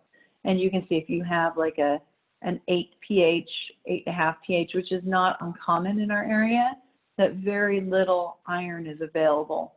Manganese is another one. The palm trees really need manganese. When you see a yellowing palm, they usually are manganese starved. So the palm food has a lot of manganese in it. So those are kind of two critical areas that are depleted. Nitrogen can be depleted just because the plants use a lot of it. These three, nitrogen, phosphorus, and potassium, these are NPKs. Those are most utilized by the plants, so they tend to get depleted because they're used up, and we have to sometimes replenish those. Okay. So soil amendments, those help to add those elements that might be low or missing from the soil. And the soil, again, that comprehensive soil test will let you know. So gypsum is an amendment that's very common in our region. And what that does is it helps release salt buildup and lowers the pH down. And it's important, gypsum, if you use too much of it, can act like a salt too. So when you use gypsum, it should just be spread like thinking about putting powdered sugar on top of your landscape, just a very thin dusting of it. And that can get worked into the soil and improve the pH, bringing the pH down and also helping release any salts that might be in the soil. Sulfur is used if we have an acidic soil, which is not that common in our region, but there are pockets around our region that can be highly acidic. Especially coastally, you see some of the pockets of acidic with some of the sandstone layers can be a little bit more acidic there. Not common though in our region. Nitrogen, phosphorus, and potassium, those are our main nutrients, so very common to add those. And then compost provides a lot of those micronutrients and beneficial components that support the beneficial organisms and create a healthy soil food web. So on compost selection, we've talked about some of the local suppliers. You know, you can go fill up your truck, get yards of compost. Not all of us have a truck to drive down there, or not all of us have enough landscape to warrant hiring a contractor to do that. So you can also buy some high quality compost in the stores if you don't want to tackle making it. So Eco Scraps is one that I found pretty good luck with, and it seems to be widely available. at Home Depot and Target, kind of the big box stores. But you're going to look for a compost that is finely screened so that you can incorporate it into the planting soil. It should be 30 to 60 days mature to make sure all those weeds and pathogens are done with. And if you're going to be using your landscape to grow edible plants, you're going to want to avoid compost made with biosolids, which is human waste. So we need to get rid of our human waste, and compost is a good way to do it, but you probably don't want to use it on plants you're going to eat. So you want to kind of get a more organic form of compost. OMRI certified is a good measure of prepackaged compost. This is a very expensive certification to get. So a lot of our local incredible suppliers like AgriService and Miramar Greenery don't get this because it's so expensive. They couldn't afford to do their process. But if you're at a big box store, this is a good thing to look for if you're going to be using the compost to grow edibles. So look for OMRI certified. Plant selection, we want to look for climate appropriate plants. Edibles are great for growing our local food, and that certainly is a valuable water offset. Generally, they're not very low water use. There are some exceptions, but they tend to use a bit more water because they're producing fruit. But if you're eating the fruit, that's not a bad thing. You can help supplement them. There's these Oya jars, which you can bury and fill up if you have little raised beds. They work okay. I think it's a good idea. It was used historically by a lot of the Native Americans in South America. It's really difficult to get the right clay sand mixture to make those permeable, and that's where I've seen the challenges. I think the technology works, but the material has its challenges. You can create sunken beds where water is maybe running off from your yard and plant in there, which will help supplement the water. You want to encourage deep rooting and removing weeds and mulching if you're going to choose edible plants. So these are some of the lower water edible plants: are figs, pomegranates, goji berries. I would say the pineapple guavas and strawberry guavas are also nice low water choices. So for plant selection, there's a lot of places that you can go to gather plant lists and plant information. You have local nurseries. Botanic gardens are a great way to see plants grown full size, so you get a sense of their mature size. I like to walk around my neighborhood and just look at the plants that are doing well, take some pictures of the plants that are doing well and growing well and don't look like they're taking a lot of maintenance. And then we've created a series of plant palettes to kind of get you started as part of this program. So those include Mediterranean, Asian, tropical, contemporary, native, shade, and ground cover options. If you download that Homeowner's Guide to a WaterSmart Landscape, in the back, in the latest printing, we'll go through some of these plant palettes, but they're included in the back of that document. So lots of access for you guys. And so what we tried to do was, again, assist our participants in the 4-class series with just narrowing down the different expanse of plants to choose from and create palettes of like what we consider Mediterranean plants. So a lot of us are familiar with this type of look. This is the lavender and the rosemaries, the pomegranates, some of the more greener rosette succulents, very common type of the olive trees. That's another good one. Very common in our area that people like to use for low water. They tend to have a little bit more of a green-gray appearance to that. So some people like that, some people don't. You can also go with kind of a low water Asian aesthetic. So great example of an Asian garden using a lot of lower water plants is our Japanese Friendship Garden in Balboa Park. But some of the junipers can be used. This is called Nandina or heavenly bamboo. It kind of looks like a bamboo, but without the water use. There's some native iris, Iris douglassiana or Douglas iris. That's a real flowery spring display of irises, but very drought tolerant. Great for underneath existing trees where it's getting a little bit of protection from the sun, and then you have that seasonal spring pop of color. And then of course you've got the African irises, which we see used at just about every strip mall in town, but reliable performer, a little bit taller than our native plants. So some really nice examples, and that's kind of the aesthetic for what we consider low water Asian. Tropical is a big thing in Southern California. We've got all of these palm trees, and historically, that's probably what was planted in the 20s and 30s when you had rapid growth and this abundance of water from these new aqueducts bringing it into San Diego. So there's a way to mimic this effect with lower water use plants.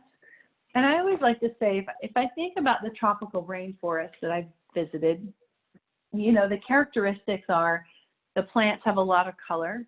The leaves are really big on those plants because there's no water shortage. They have as much water as they need. None of these little needle-like leaves that our native plants a lot of times have. So when I start looking for low water versions of plants that will mimic that tropical effect, I'm looking for a lot of color. I'm looking for big leaves. And, the birds of paradise are a really great example. Once those are established, you can turn the water way down.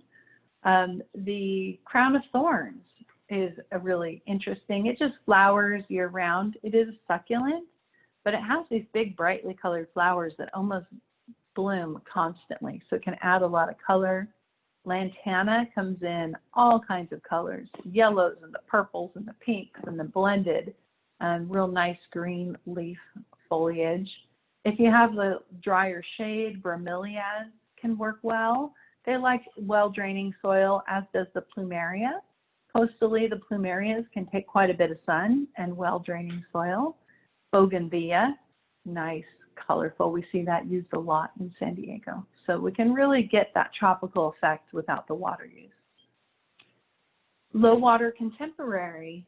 So this one we're usually, when we interpret contemporary in the landscape, I think of repeating certain patterns of plantings, so kind of large masses of plantings, and also these very sculptural succulents create a very contemporary look here. And you can see these kind of mass plantings of barrel cactus and these little agaves here. You can see them in rows or just some very interesting succulents put together. So we've got a palette of those available. California native. On our palette, what we tried to do was select primarily what we call garden-friendly California natives. And what that means to us, and we did this with the help of one of our wonderful native plant nurseries called Native West, that is open to the public for plant sales about 3 or 4 times a year between fall and spring. This is not a good time to plant native plants. They tend to go into their dormant cycle. So if you try to plant them now, you can lose them. But in our plant palette, we selected these California-friendly native plants, which means that they don't turn so brown and crispy in the summertime. They kind of hold their green color. And that if you happen to water them in summer, you probably won't kill them. So they can kind of be mixed with Mediterranean hydrozones. They can tolerate a little bit of summer water. So some really wonderful, I love the California fuchsia, stays kind of this gray-green color and gets these fuchsia-like flowers. The hummingbirds love those. Cleveland sage gets these beautiful purple, perfumey sage flowers. They got hummingbirds and butterflies and bees, good pollinator plant. It can get a little crispy in the summertime, but boy, the spring show is really worth it. Here's kind of a project that we did. This is kind of a native oak woodland. This is actually a gray water for this facility up in Monterey. Monterey has no imported water, so we were really struggling to create community garden spaces on one of the military bases up there.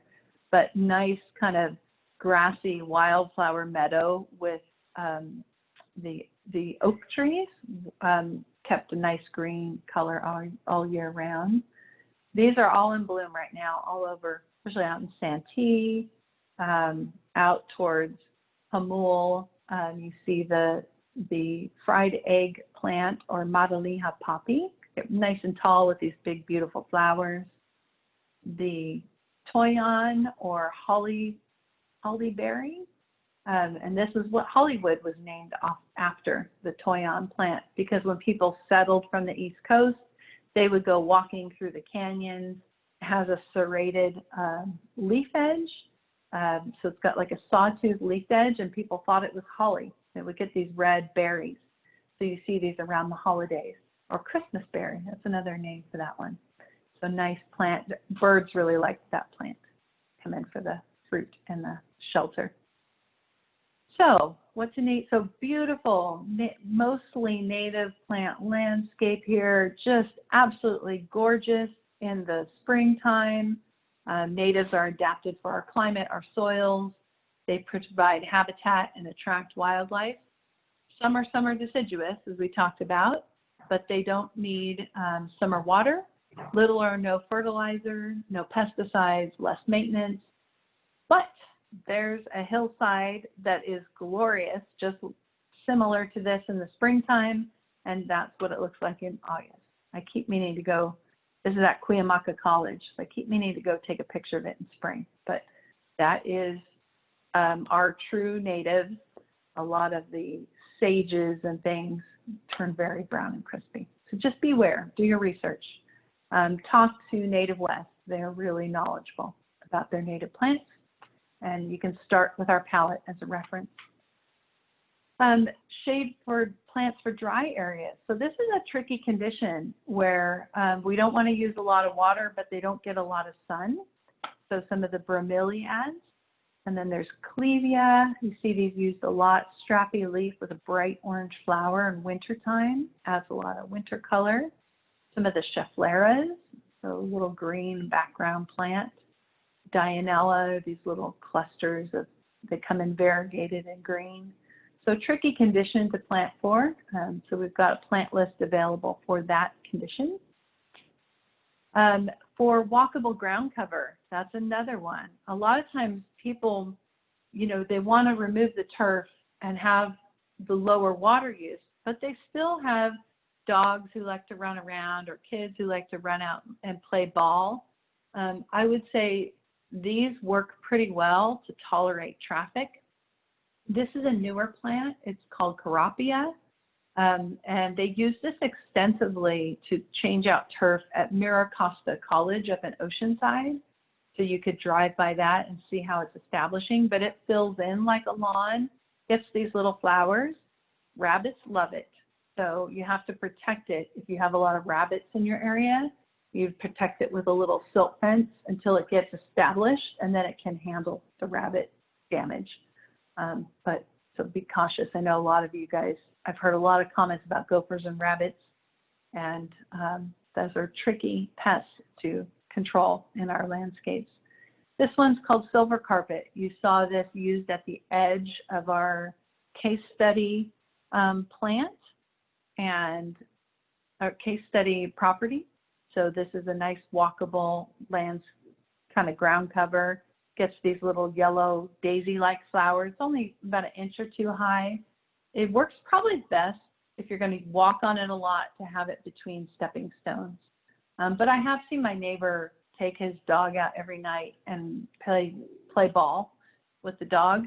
So I've seen it hold up. Takes a little while to establish, a little bit of weeding and maintenance, but once it's fully rooted in, it actually is a pretty tolerant, walkable surface. Here's some other turf replacement ground covers. I really like this beach strawberry. It's very deep green. It's from our central coast. Coastally, it can be in full sun. As you move inland, it needs some shade protection during the day. Never have seen it set fruit, but it gets these little white strawberry flowers and creates runners, so it's self-healing. Yarrow is another plant that we've used in success to mimic lawn and parkways. Again, up in Monterey, they're very water challenged. So we would use yarrow, which generally gets about 12 inches high, but we found if we mow it, it creates this ferny, walkable green plain. So you can mow that, or you can let it grow higher and attract a lot of butterflies, because that's a nice butterfly attractant. So it's, again, some good low growing ground cover plains that can replace turf pretty easily. So really important as you're selecting your plants to check the mature size.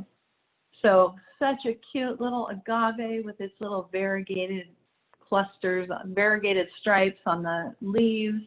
So this is agave Americana marginata. And at full size, pretty quickly, it's like the little Shop of Horrors plant. So planted in the wrong place, that becomes a huge maintenance problem. As a landscape architect, I have yet for a client to tell me they want a high maintenance landscape. So I'm waiting. Someday, maybe. I have the perfect plant list for someone who wants to be out maintaining the yard. That's actually a picture of my daughter, who is almost 5'10". So that gives you an idea. These plants get huge. So watch your mature sizes on your plants to minimize maintenance. So a lot of the plants that maybe you like that might be too big, sometimes they have cultivars, which is especially kind of a hybridized version that stays small. This is a really nice plant that's used a lot in public spaces and parks, because even though it's nice and green and lush and it gets these beautiful white flowers and red plums, it also has these huge thorns, and it's a deterrent for people wanting to hang out in the shrubs. So its full size original, the grandiflora, is like 8 feet by 8 feet, which is a pretty massive shrub. And again, big, long, spiky thorns that you probably aren't going to want to be out there maintaining and cutting back all the time, because you're going to get sliced up. But there's this boxwood beauty version that's a 2 foot by 2 foot, and a green carpet, which is a little bit more low and spreading, which is about 1 foot to 1.5 feet high and about 4 feet long. And these make some nice, nice green choices for the landscape, especially if you have like an exposed window that's maybe on a corner that you could plant underneath it to make sure that it's a little bit more of a deterrent to maybe keep people out of messing around that window. For undesirable wildlife, that is always a really difficult condition. I've been telling people pretty soon you'll be in luck, because we've had a lot of rains, which triggers a lot of the little rodents like gophers and rabbits having a lot of food and making a lot of babies. Well, those will trigger a lot of coyotes now. So even in my neighborhood, we're seeing the coyote population bloom, and they're hunting down the rodents. So the rodents will be less of a problem, and then we'll have a coyote problem. And that's just the natural cycle. And then we'll probably go back into drought and then not have any animals for a while, or have a drought and have all the animals move into our irrigated landscapes, which is another problem. But generalizations are, if you, to minimize like gophers and rabbits, if you use native and other highly scented plants, those tend to be deterrents. So rosemary, lavender, sages, Encelias, kind of like a little sunflower. It's our native sunflower. Some of the daisies, society garlic, if you can stand the smell of it. If you have a really severe problem, we have seen people put wire mesh down as an underlayment, about 8 inches to 12 inches down. Very expensive solution, but if you really have a problem with gophers coming up in your yard, it is something that you can do. For deer and other non-burrowing animals, and maybe you have an edible garden, you can add some fencing to that. So plant placement, consider as you're researching what type of exposure they need, what type of soil they might need, how good the drainage is in that area. So we kind of group plants by exposure of, do they have full shade, partial shade, or full sun, and different plants are going to tolerate those different conditions. And then also we want to group plants that have similar water uses together. So you'll see a breakout of one of our plant palettes, and I'll show you where that information has been researched for you. But if you're choosing, plants that aren't on those palettes, this is one of the places that we as industry go to. Again, lots of studies done in California, so we're very fortunate. You can go onto the WCLS 4 plant list. Here's the website down here. And you can pull up a plant finder. We're usually in zone 3. Some of you might be in zone 4. So you type in your zone and you type in the plant, and it will pop up with the water use of that. So we're selecting our region. We can even search by plant. We could say I want a shrub with low water use and click it, and it's going to give me a list of different plants that I can use. So we want to consider, for maximum water efficiency, we want to hydrozone those plants, and that's grouping plants with similar water needs together. And we don't want to mix the higher water use with the lower water ones, because what happens is when we go to irrigate them, we're going to have to water to that higher water use plant, and we're probably going to lose the lower water use plants because they'll rot out, they'll get disease.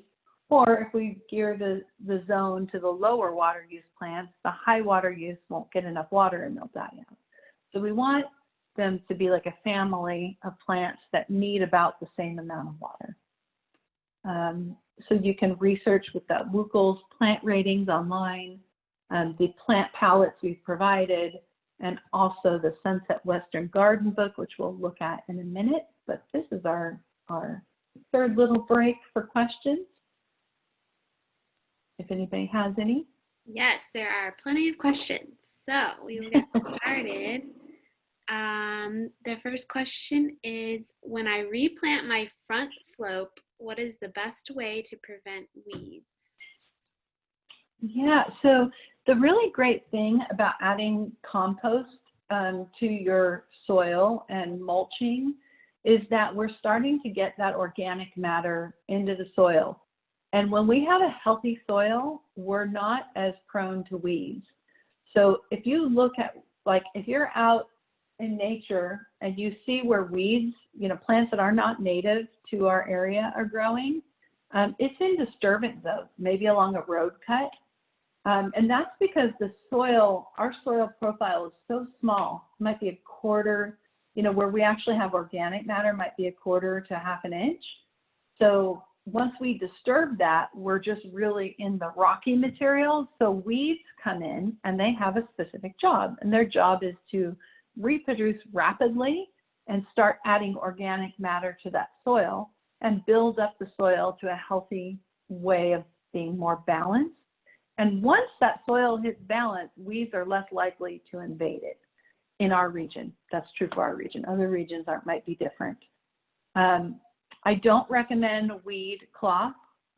Weed cloth tends to impair that process of having our mulch and surface amendment breaking down and feeding the soil and keeping that healthy soil biology.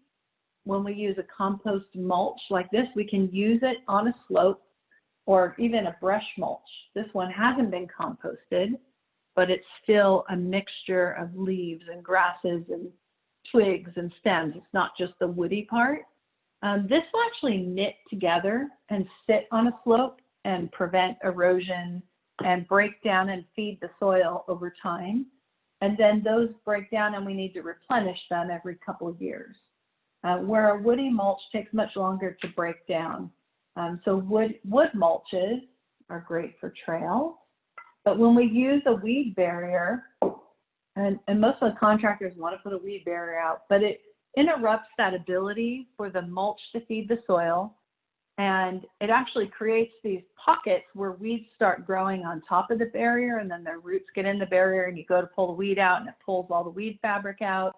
So we find it creates a lot more problems than preventing weeds. We tend to only recommend a weed barrier between inorganic mulches like crushed rock or pebbles, and that's because we want to keep that more expensive mulch up above the soil line. So when it rains, it's not disappearing down into the soil. It's a good question. Great. And then the next question is, my neighbor's tree, which is close to my front yard, has roots that have come into my yard. I want to put a root guard in, but will it harm their tree? Yeah, so that is, our tree roots are very advantageous, and they, people say, oh, protect them at the crown, the drip line, but they'll go out much, much, much, much further than that. So tree roots are going to grow where they're going to grow, and they're going to grow towards water. So I think working, use an arborist to come out and assess the tree, and they can do what's called a root pruning and then place a root barrier there. And that will protect your paving and still allow their tree to grow. You want to work with an arborist or something because you don't want to destabilize the tree and have it fall over. So you want them to kind of do a root assessment before you start messing with your neighbor's tree. But it's usually they absolutely can do these root prunings and make that a manageable situation. And I think they add a lot to our environment too. So it's always a shame when I see somebody take down a really big tree that maybe didn't need to come down. Good question. Okay, and then this person was told that river rocks in garden beds can retain heat and dry out the soil, requiring more water. Is that true? I'd say that's true. I mean, rock is a harder surface, and certainly if you have darker rock, that's going to hold more heat. So I think that is true, that you don't want to overdo it on the rock. I think rocks, though, can add a lot of interest into these low water landscapes, because a lot of times, like we talked about with the natives, they go into a little bit of a decline in summer where they're shutting down and going in, like in back east, you have trees lose their leaves, right? And they go into their dormant cycle. Our plants go into their dormant cycle in summer. And so they kind of start to shut down. And I found as a designer to try and keep these low water landscapes looking good year round, that using boulders and maybe using the ribbon of river rocks through it provides some structure so that you're not as focused on the plants not looking their best in like August. So I think using it in balance. I do kind of cringe when I see somebody just put rock everywhere and then a few cactus in it. And that certainly is going to create more heat and a heat island effect. And that's a concern regionally. But I think well-placed rock can add a lot of interest to the landscape. Great. And then this person has very compacted, hard soil, and it's hard to dig. So what tool or method would you suggest for loosening up the soil? Yeah, so if you're planning to remove like your turf, big area planting, then we recommend the first time through coming in with a rototiller. And so we would lay about 3 inches of compost over the top of the soil, and we would rototill that down anywhere from 6 to 9 inches, depending on the type of rototiller that you've gotten. So that gives us about a 30% mix of organic material now kind of in that soil for a large planting area. If you're planning to just put containers in, then we would remove the backfill, add the amendment, the compost into that backfill, and then put it back around the plant. So it kind of depends on what you're putting in, how much is being taken out. Like, do you have to work around plants that are existing? Are there tree roots that you're going to have to be careful of? You know, rototilling obviously is ripping up everything in that soil. And we don't recommend regular rototilling. That's really what caused the crisis of our Dust Bowl, was overtilling the soil. We want to get to the point where we start seeing that aggregation. So if we're tilling the soil, we don't get that aggregation, which is our healthy soil. So, but one time through, again, compaction doesn't correct itself. So, you know, having the tilling, rototilling the first time at new planting, it can be a good thing. Any other questions? Good questions, you guys. Yes, we have a few more. So is Epsom salt a good addition to the bottom or top of a new plant hole? Yeah, I have never heard of that strategy. What I would say is Epsom salt in general is toxic to plants. So if you look at Roundup or any of the weed killers, their main active ingredient is glyphosate, which is a salt. So very few plants are adapted to salt. You know, you think about our coastal lagoons, those plants have specifically adapted to higher salt levels. So I don't think adding salt to your soil is good unless you want to kill a plant. So I think the Epsom salt has some minerals in it. And I suspect that adding that if I had to guess, that kind of strategy is trying to add some minerals to the soil. And so you're better off doing the broad spectrum agricultural test and understanding what minerals are missing and be able to add those amendments specifically to your soil. Great. And then this person's looking for recommendations for the plant type for a sandy soil, and they also have a slope, 45-degree slope. Yeah, so that well-draining soil that a sandy soil probably provides, but be cautious, make sure you do your percolation test. And I will tell you my industry experience is I was the landscape architect responsible for the new Naval Hospital at Camp Pendleton. We had a sandy loam soil out there. Great, I planned for all my planting, and as part of our requirements before they plant the site, the contractors are required to do a percolation test. Well, on that site, they had to grade the whole site down 9 feet.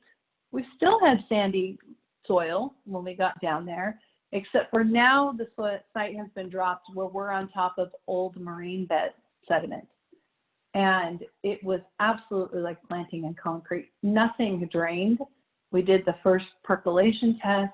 Water sat in the planting pits for 72 hours with zero drainage. It's absolutely the worst draining site I've ever had to work with. We had to add drainage to every tree on that project, and there was about 1,000 trees. So generally, you can expect sandy soil to drain really rapidly, like 10 inches an hour, 14 inches an hour, except if you have marine sediment underneath it, which might really slow it down. So really important to do that percolation test in addition to understanding your soil texture to make sure you're draining. And if you are draining quickly, then that's really amenable to a lot of those really interesting arid climate succulents, kind of that contemporary plant palette has a lot of those kind of attractive succulent palettes. So when you don't have well-draining soil, those can be sometimes a challenge to grow. So I would look for some of those kind of more arid climate sculptural planting if that's appealing to you. Otherwise, you know, you can always, I think with sandy, well-draining soil, you can very easily amend it with a little bit more compost in it, and move into that more tropical effect type planting and make it a little bit richer so that it's keeping water closer to the plant root ball. Good question. Great. We'll do a couple more. So this person's wondering if there are other non-toxic solutions to deer rabbits in the garden, such as water spray with chili peppers. I've never heard of that one. I haven't heard. You guys have some interesting solutions. I have heard that bone meal, which smells like death, is very effective. So if you can tolerate the smell, it might help with that.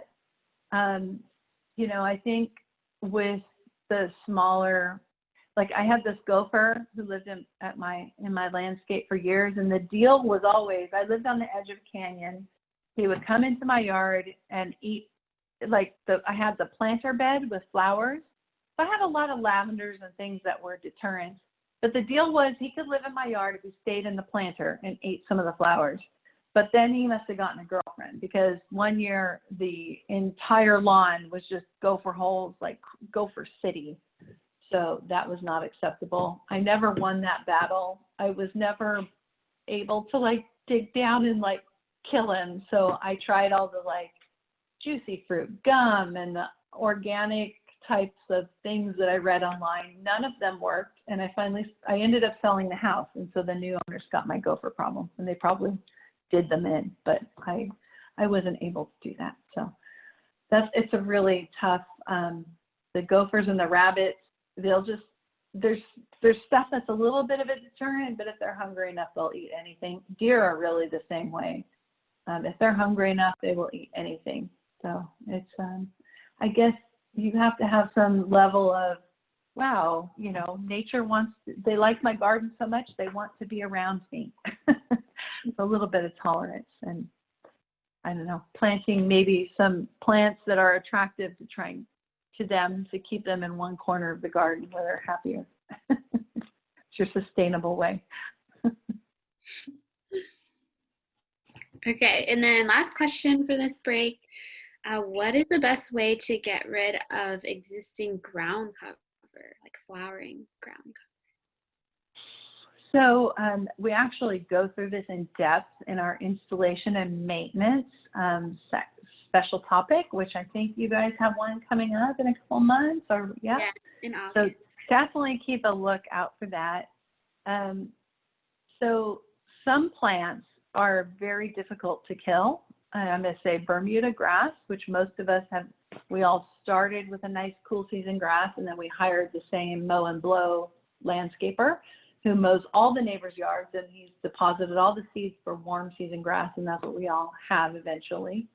And that can be really difficult grass to kill, and we go through in depth different strategies to try, but you know, there's organic, you can start with kind of the organic. There's solarizing is one way to put plastic over it, like a clear plastic. This is a good time of year to solarize things.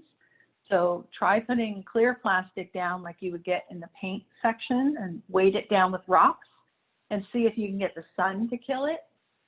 The next level of intensity would be going to your organic weed killers. So they're made sometimes with vinegar.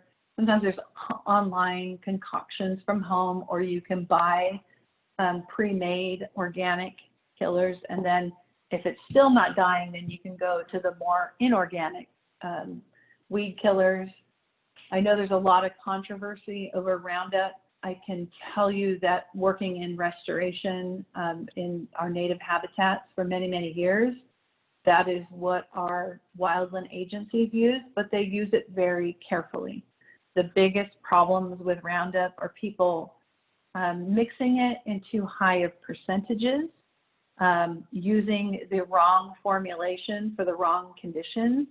So Roundup is really detrimental to our aquatic systems.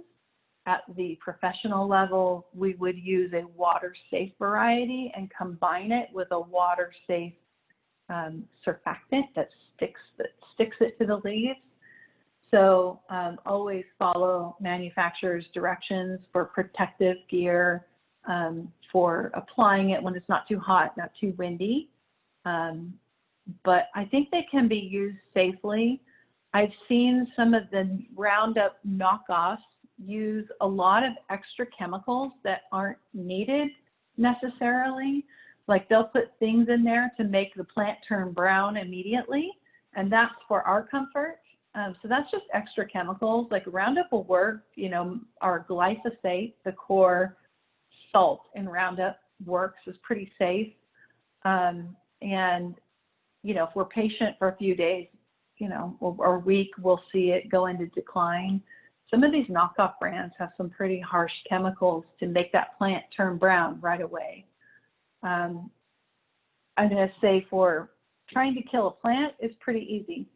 Trying to kill bugs and other garden insects requires some really toxic materials, chemicals. So if you're trying to kill another living thing like an insect, those are things you're going to want to be really, really careful around kids and pets and spraying around your house.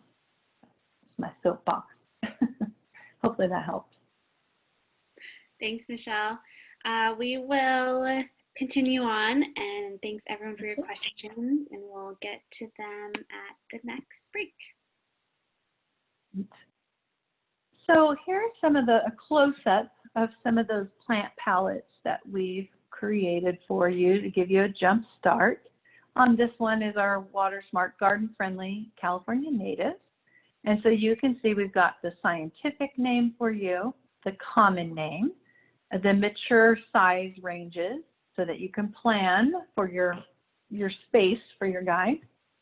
And then this is the water use classification of landscape species website that we showed you.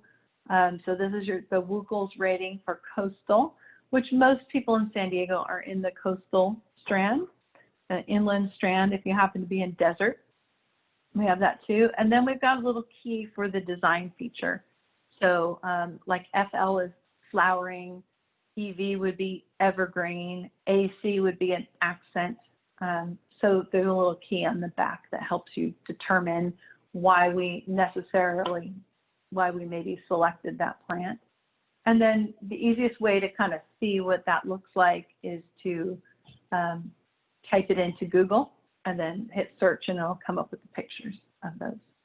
So we're working on trying to get a project-specific database. That's something that's in the long-term plan for this project, for these palettes.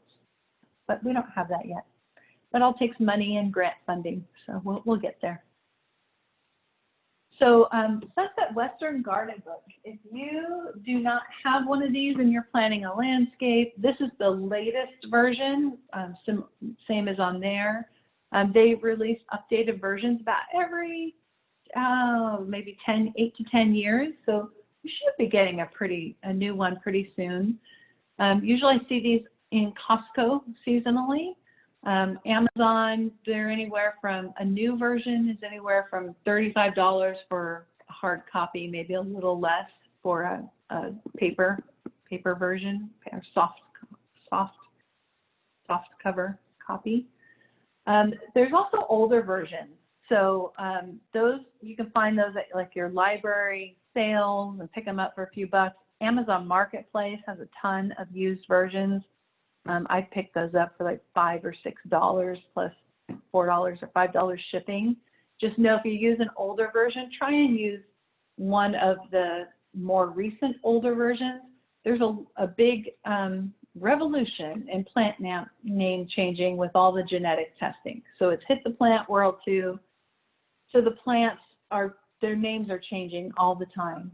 So know that the same plants will be in them. They add about 200 to 500 new plants every time they reissue this. The older plants will be in there, but they might be under a different name. Nurseries are pretty fluent in new names versus old names. And nurseries sometimes are showing the old names. So that's the challenge lately of learning some of the Latin names, is they're changing them because they decided they're not really part of that family. Genetically, they're part of this family. So great resource, recommend picking one up if you're planning any kind of sizable landscape. But this includes the mature size, the cultivars, the growing conditions. It gives you our local zones.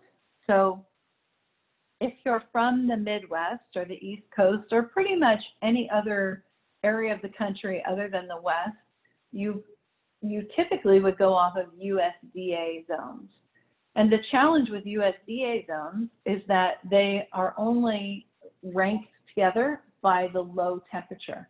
And that might work really well for someplace flat and very similar as Kansas. But when you get to Southern California, I mean, we go from the oceans to the mountains in an hour's time.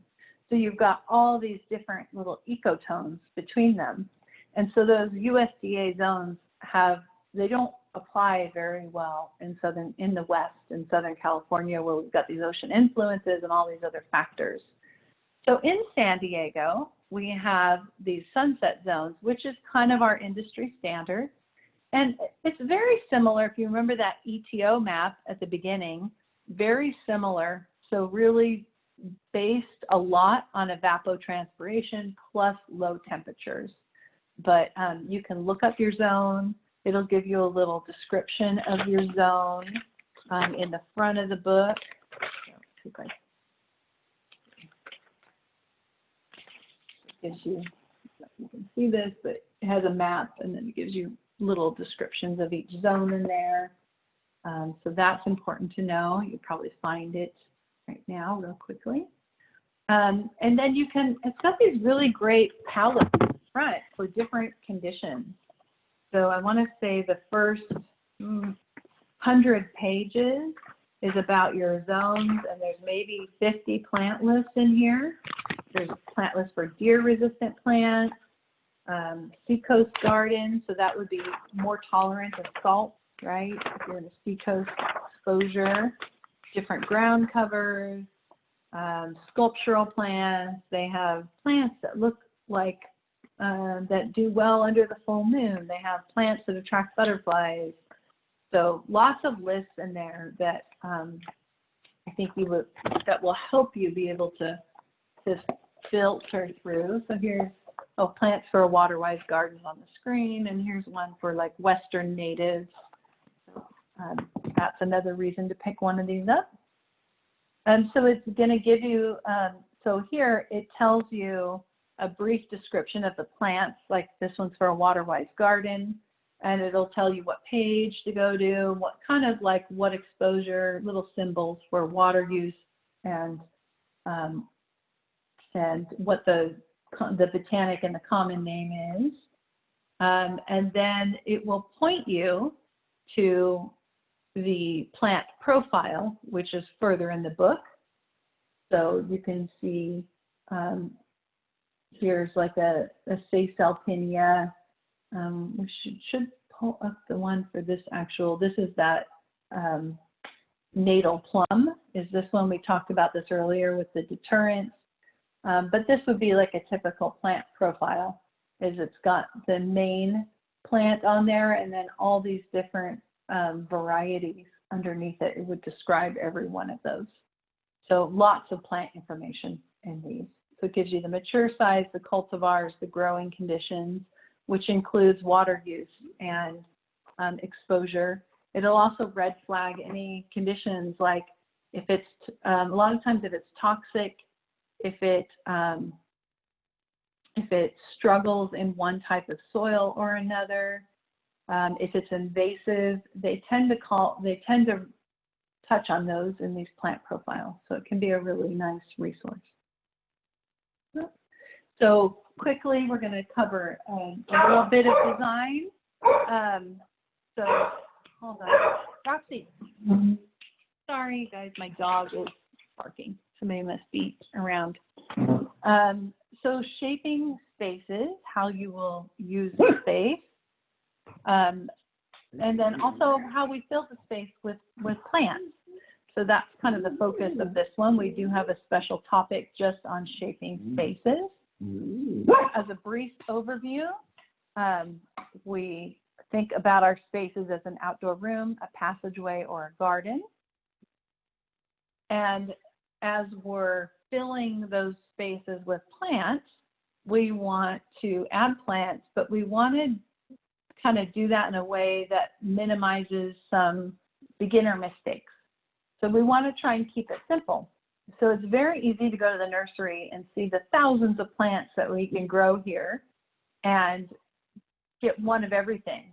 But when we want to design to appear cohesive, we kind of want to repeat the same plants together and make it kind of flow into one area visually, kind of connect to one or another. So you have to make some hard choices and limit your plant palette.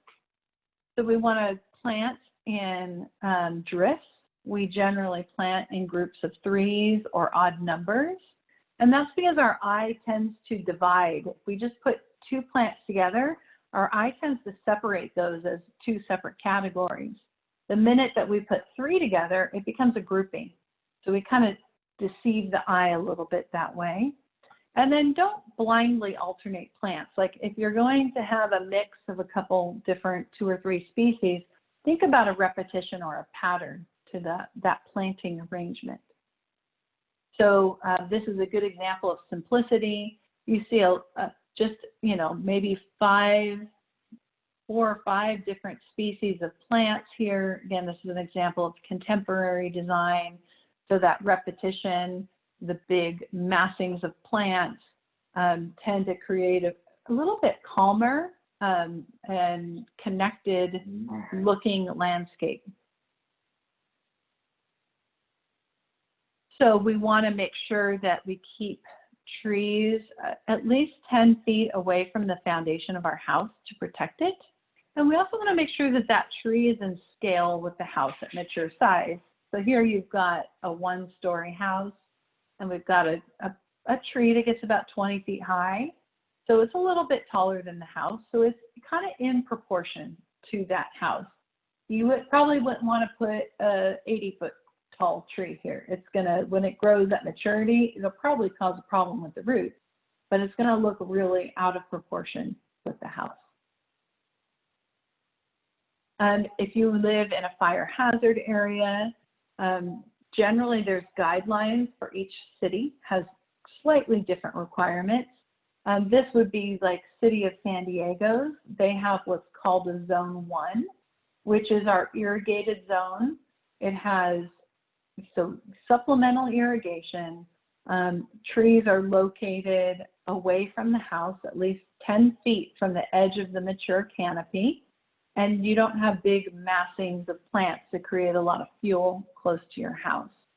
And then as you go into Zone 2, which might be the slope, that's the next out to 100 feet if you have it. You may not have that much on your property. 100 feet from the house is a lot of landscape, so sometimes our properties don't go out that far. But if you did, this would be our non-irrigated zone, and it would just be thinning out maybe the existing brush that's out there. We never want to clear brush to bare mineral soil. They actually like to trim, you know, clusters of shrubs, and then also trim the majority of shrubs down about 6 inches. If we start removing all of the shrubs, we're not protecting from fire because we create an environment where those flashy grassy annual invasive grasses move in and create flashy fuels right up against your property. And then it also can cause an erosion problem if we're stripping to bare mineral soil. So these are things to be cautious of as you're planning for your landscape in a fire hazard zone. Here's an example of, you know, keeping trees kind of separate, keeping a low surface cover of shrubs or ground cover, maintaining clearances between shrubs and tree canopies so you're not creating a ladder fuel. If this catches on fire, it won't catch the canopy of the tree on fire. Thinning down any dead and woody material. And if you don't own the property, maybe adjacent to you is habitat area or wildland area, you got to get approval from that landowner. You usually have to create a plan to submit to ask for permission to go and clear that area. And if there's biological assets like endangered birds nesting out there, that permission is going to be pretty difficult to get. So it's really important to create the property that you do own to be fire safe. So here's a good example. I think this is a picture out like in the Hamul area that you can see they've got, in this case, they've used lawn to create their irrigated zone 1 buffer. And then they've got still colorful, attractive shrubs on the slope, but they're probably a zone 1 actually out to that area where it's getting supplemental irrigation. And then this is where they're thinning out probably some of the native habitat or not a lot of plants and not irrigated down below. So that's reducing the fuel load. Going uphill is a real fire hazard. Fire tends to travel uphill well. So there's a buffer there to allow the fire department to get on top of that situation and protect the house without endangering firemen's lives. Okay, so design and placement. This is our case study house. So it's always nice to kind of layer plants. So here's our main walkway going in, and we saw those tall plants along the wall, medium plants in front of that, and then very low plants along the walkways. And putting low plants along walkways helps to create it to be feel more open and inviting along that walkway versus having a big shrub right up against the thing while you're trying to pull your groceries in and you're running into things. Important on your base plan to draw your plants on full size. For those of you who have an HOA review process, they're going to require that. So just like you created the base plan with the little grids, if you know you have a 30-foot wide tree, go ahead and draw that tree 30 squares wide, so you can see how it's actually going to fit on your property at maturity. Understand that sometimes we need to edit and thin our plant selections later. So if this is a brand new tree, and when I get it at the nursery, it's in a little 24-inch box, and it's only got a canopy that's this, 3 feet wide. 10 years later, maybe that canopy is this wide. The area below that tree initially is going to probably have a sunny exposure. But as that tree matures, it's going to shade out those plants. And so we probably need to transition that plant material to be more shade tolerant in the future. So know that, landscapes are kind of ever changing. I think the statement is, architects build a building and it looks the best it's ever going to look at day one and it starts going into decline. Planting is really the opposite. We plant our new landscape and we're like, okay, in 10 years, it's going to be really amazing. Or maybe, hopefully not 10 years, maybe 2 years or 3 years before we really start to see it fill out. And it's going to continue to evolve and respond to the climate and water and all those things. So if we're drawing plants to scale, we can use that grid that we have on our grid paper. Another easy way to draw your symbols without having to count squares is we get these little circle templates. So here's an example of one.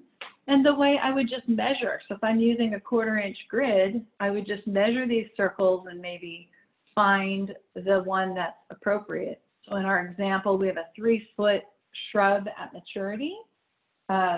So at a 1/4 scale, we would want to find the circle that's 3/4 of an inch. So it's 1/4 plus 1/4 plus 1/4 equals 3/4.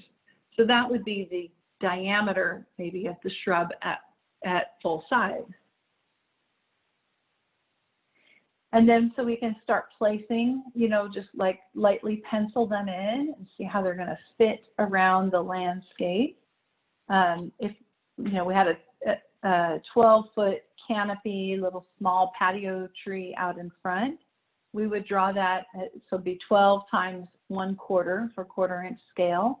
That would be a 3-inch diameter circle. That's probably a little bit small, but get the idea. Can steal your children's compass from their geometry class if that's available for those bigger circles. And then a lot of times we'll assign a symbol to them so that maybe a contractor can interpret it or an HOA review board can interpret it. So this is how you draw some simple plant shapes. I would do a guideline circle. So here might be a tree. We would mark the center or the trunk location, and then a simple squiggly line will suffice. And then you could just color this. So maybe if it's a jacaranda, you could color it kind of purple, or if it's an evergreen, carrotwood tree would be just a standard evergreen, you color it green. So you start to color code what each shrub is. If I had a little arrangement of shrubs, maybe one's an agave with little ornamental grasses, I might do some little symbols like this. If I had a massing of shrubs, maybe I have a drift of shrubs on a slope, I would do a bunch of circles in the diameter of each plant. I would mark their center point and just kind of create these cloudy shapes around it to create that massing. So that'll usually convey your intent. I would say if you're having to submit to an HOA board, I've been one of the people having to review those plans, so color is always really helpful. It helps the reviewer understand what's hardscape and what's planted.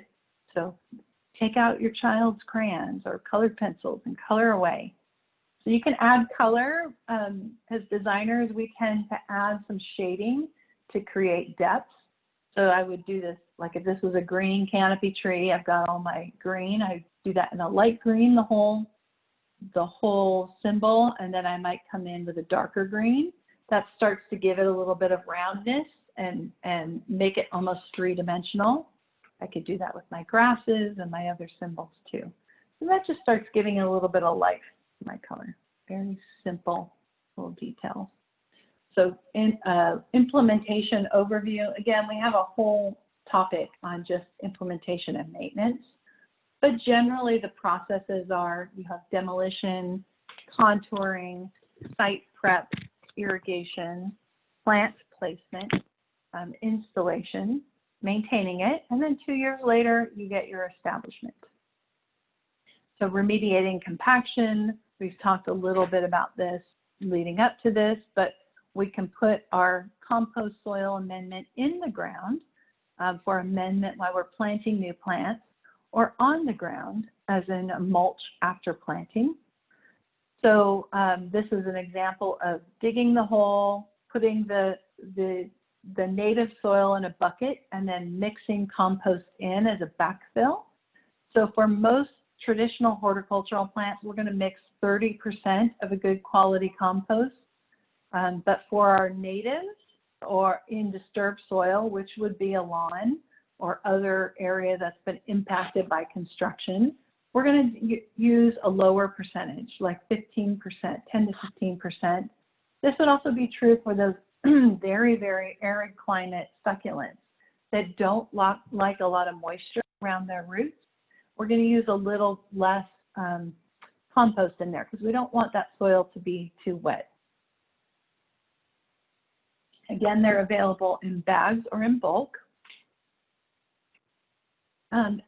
When I started playing around in the landscape, the direction was to plant your containers, dig the hole twice as deep and twice as wide. That is no longer the recommendation, actually hasn't been for years. The recommendation now is you still dig the hole twice as wide as your container, but only as deep as your container.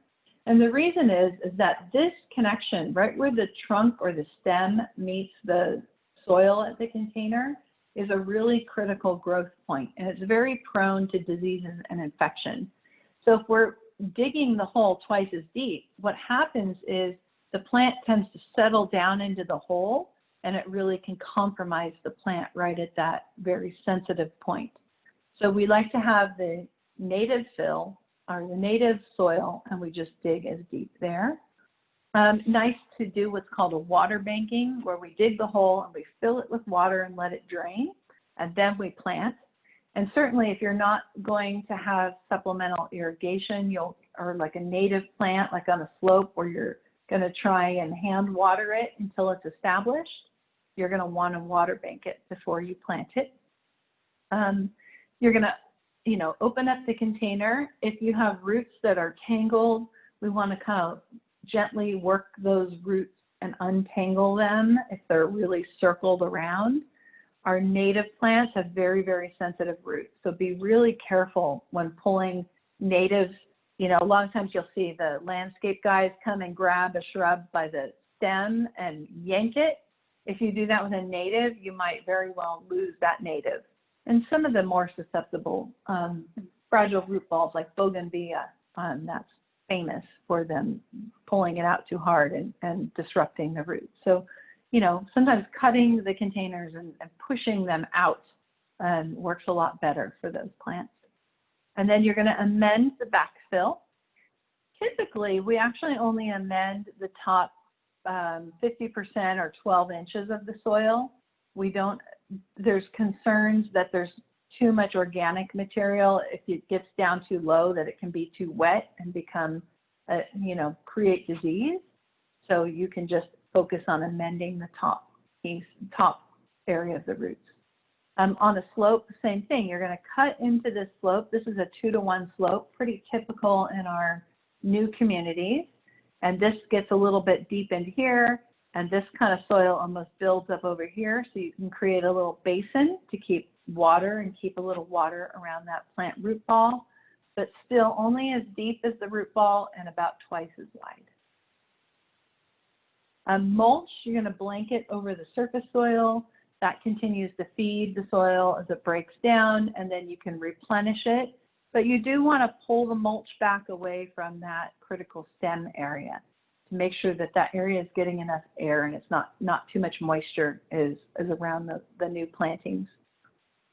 So mulching prevents erosion, helps retain water in the soil, helps prevent weeds from establishing, and helps remediate compaction. So mulch types, we have soil building, which are brush or chip mulch, or blended mulches. This is all the parts of the plants together. So the leaves, the stems, the woody part, versus a woody mulch, which is only just the trunk part of the plant. So this is a common question, is how much water do I put on? And it depends. There's a lot of factors that go into determining how much we water a plant. So we have our climate factor, how much rain do we get? When do we get our rain? We have our soil texture, which we talked a bit about at the beginning of this session. So how fast does water move through the soil? How long does it stay close to the plants in the plant gas tank? Then we have what type of irrigation are we using? Do we have that older style high precipitation that's just putting a lot of water out? And if we do, and we have like a clay soil which just can't take very much water, we might actually have to turn it on for a minute or two and then turn it off and let it rest for like an hour, and then turn it on for a minute or two and let it rest for an hour, and water in short bursts so that the water actually makes it to the plant and not just into the storm drain. And then how much water does our plant require? What do we choose, a very low, a low, a medium? So irrigation scheduling, if we can check, if we have existing plants, we can check their root depth. In this case, they're using a soil probe to poke down into this lawn and seeing how deep the roots are growing. The more that we can go towards deep, less frequent watering makes for more resilient plants.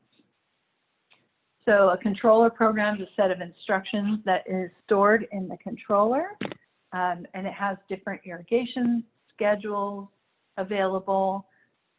So how often do we irrigate? What time do we irrigate? How long do we irrigate?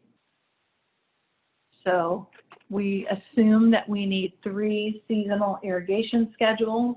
We have our summer schedule for peak demand, our winter schedule, which is our lowest demand because we're getting our rainfall. And then fall and spring are kind of our moderate demand times. So a lot of new controllers, and there's some great rebates for smart control, have the ability to automatically adjust based on current weather monitoring or historic weather data included in their memory.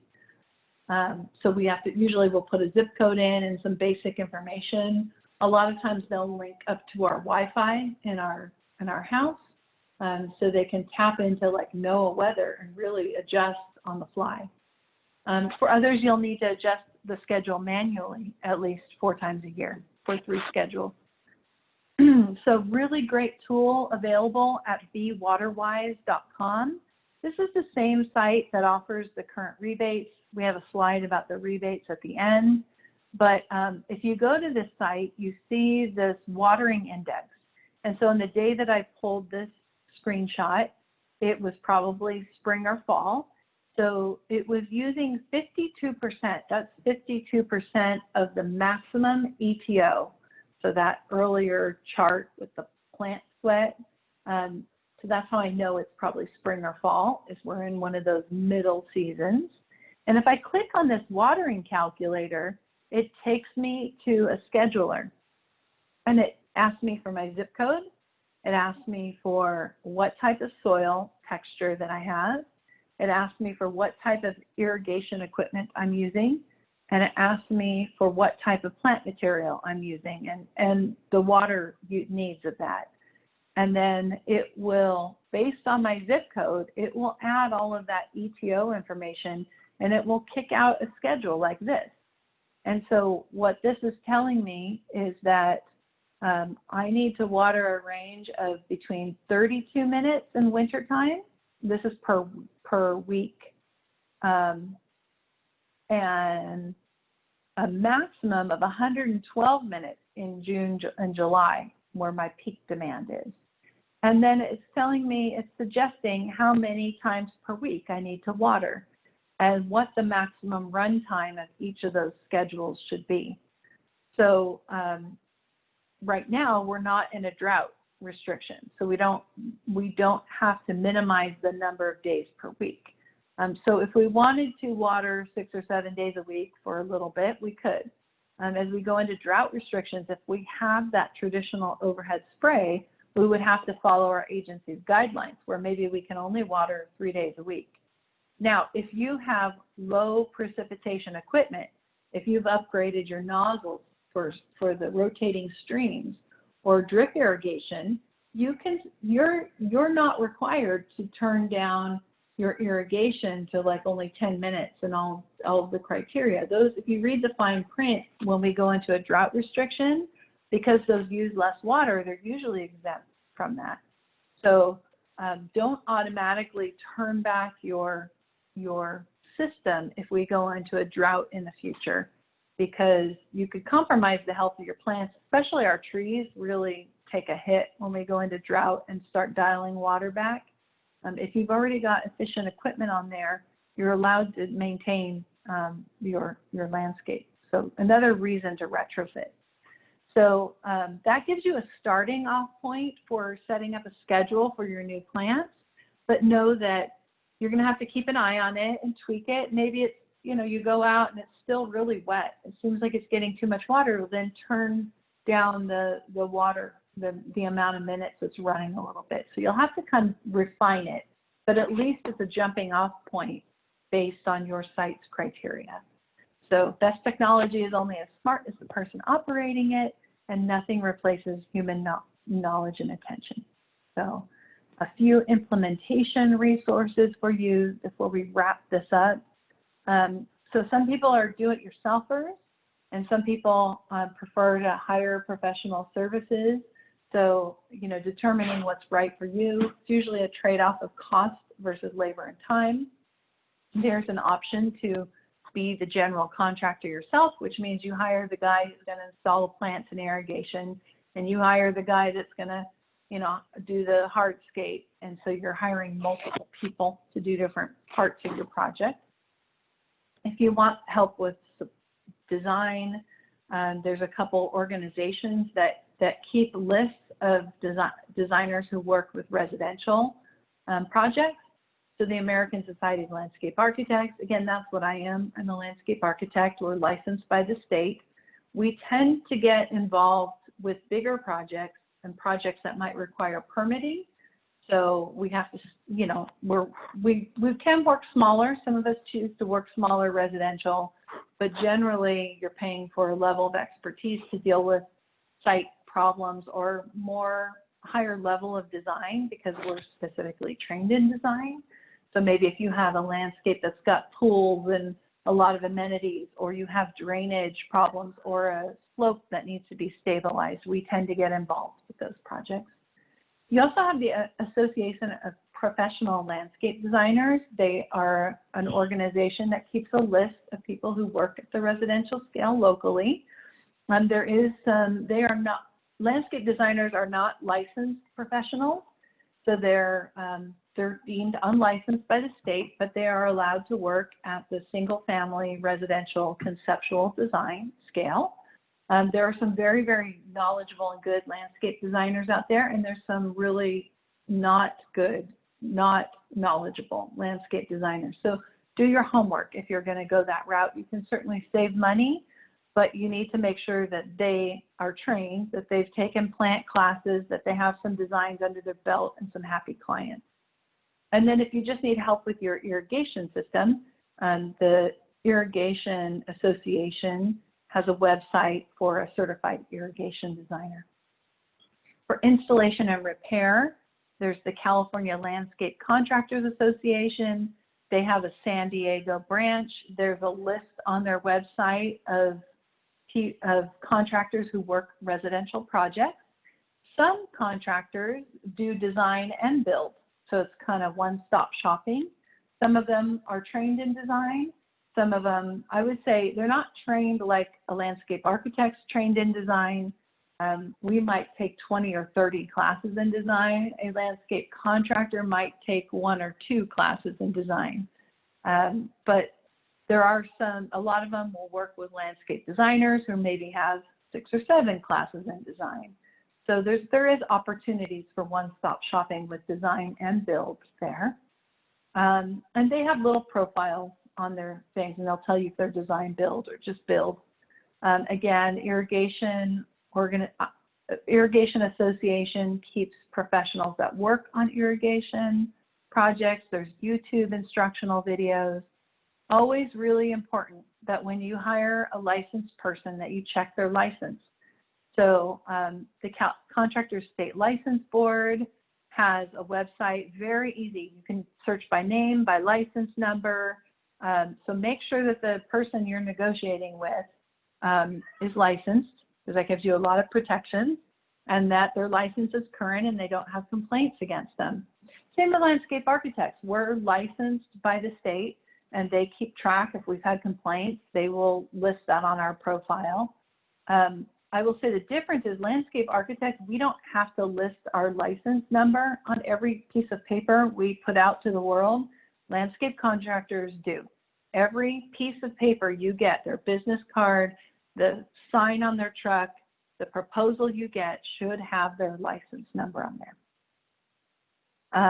So you've got, you can go to our program website. This is a reminder that you can apply for our Landscape Makeover series. Again, we're just getting ready to open up 2 new series in the fall.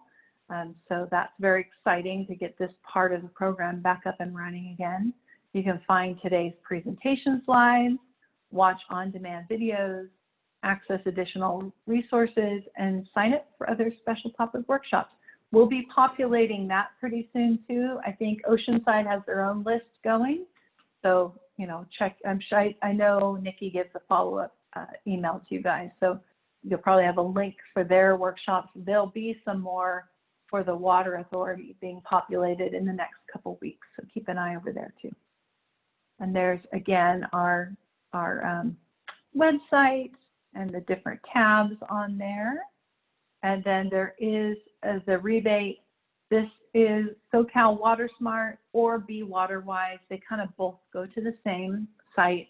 Now this rebate is sponsored by MWD to the north. And turf removal is the one that most people are interested in. But no, there's a number of rebates. So you have rotating sprinkler nozzles, so you can just update your conventional spray by changing out the nozzle. controllers, rain barrels. Make sure you don't remove your turf until you receive a notice to proceed from them. I think if there's any, the Water Authority just got approval, so they'll be adding $1 onto what MWD, who runs this program, they're, I think, starting this week, they started, Water Authority is adding another $1 onto that. So when you go in to estimate your rebate and click on it, it will ask your zip code, and then it'll tell you, like, and I think it asks about how many square feet, and it'll give you an estimate of your rebate. No, there's quite a bit of hurdles you have to go through. You have to submit a plan and pictures of your existing landscape. So, you know, but I think worthwhile if you're going to have a turf renovation project and you have living turf currently. And then if you're really proud of your results, there is landscapecontest.com. So regional landscape design for homeowners. Your agency must be participating member to enter, but a lot of the local agencies are. And there's cash prizes available, so check that out too. And I think that's last round of questions for you all. Great. Thank you so much, Michelle, for all of that information today. We do have a handful of questions, and we will absolutely stay on to answer those. But I want to take the opportunity now for some ending announcements and just to thank everybody who attended and participated today. So we hope you all enjoyed the workshop, and as mentioned, we have 2 more workshops this summer. So if you want more information and instruction on water and irrigation or installation and maintenance, those 2 workshops are still open. Registration is on our greenoceanside.org website. And then we also just sent out a survey about this workshop. So if you can fill that out, your feedback is very valuable as we continue hosting these workshops virtually. And we will also follow up with links to the workshop recording from today and the updated slides. So for those who have to sign off, I hope you have a wonderful rest of your weekend. And thank you again for being here. I'll pull up those questions now. Great. Yeah, thanks you guys for those who need to be off to your day. Okay, so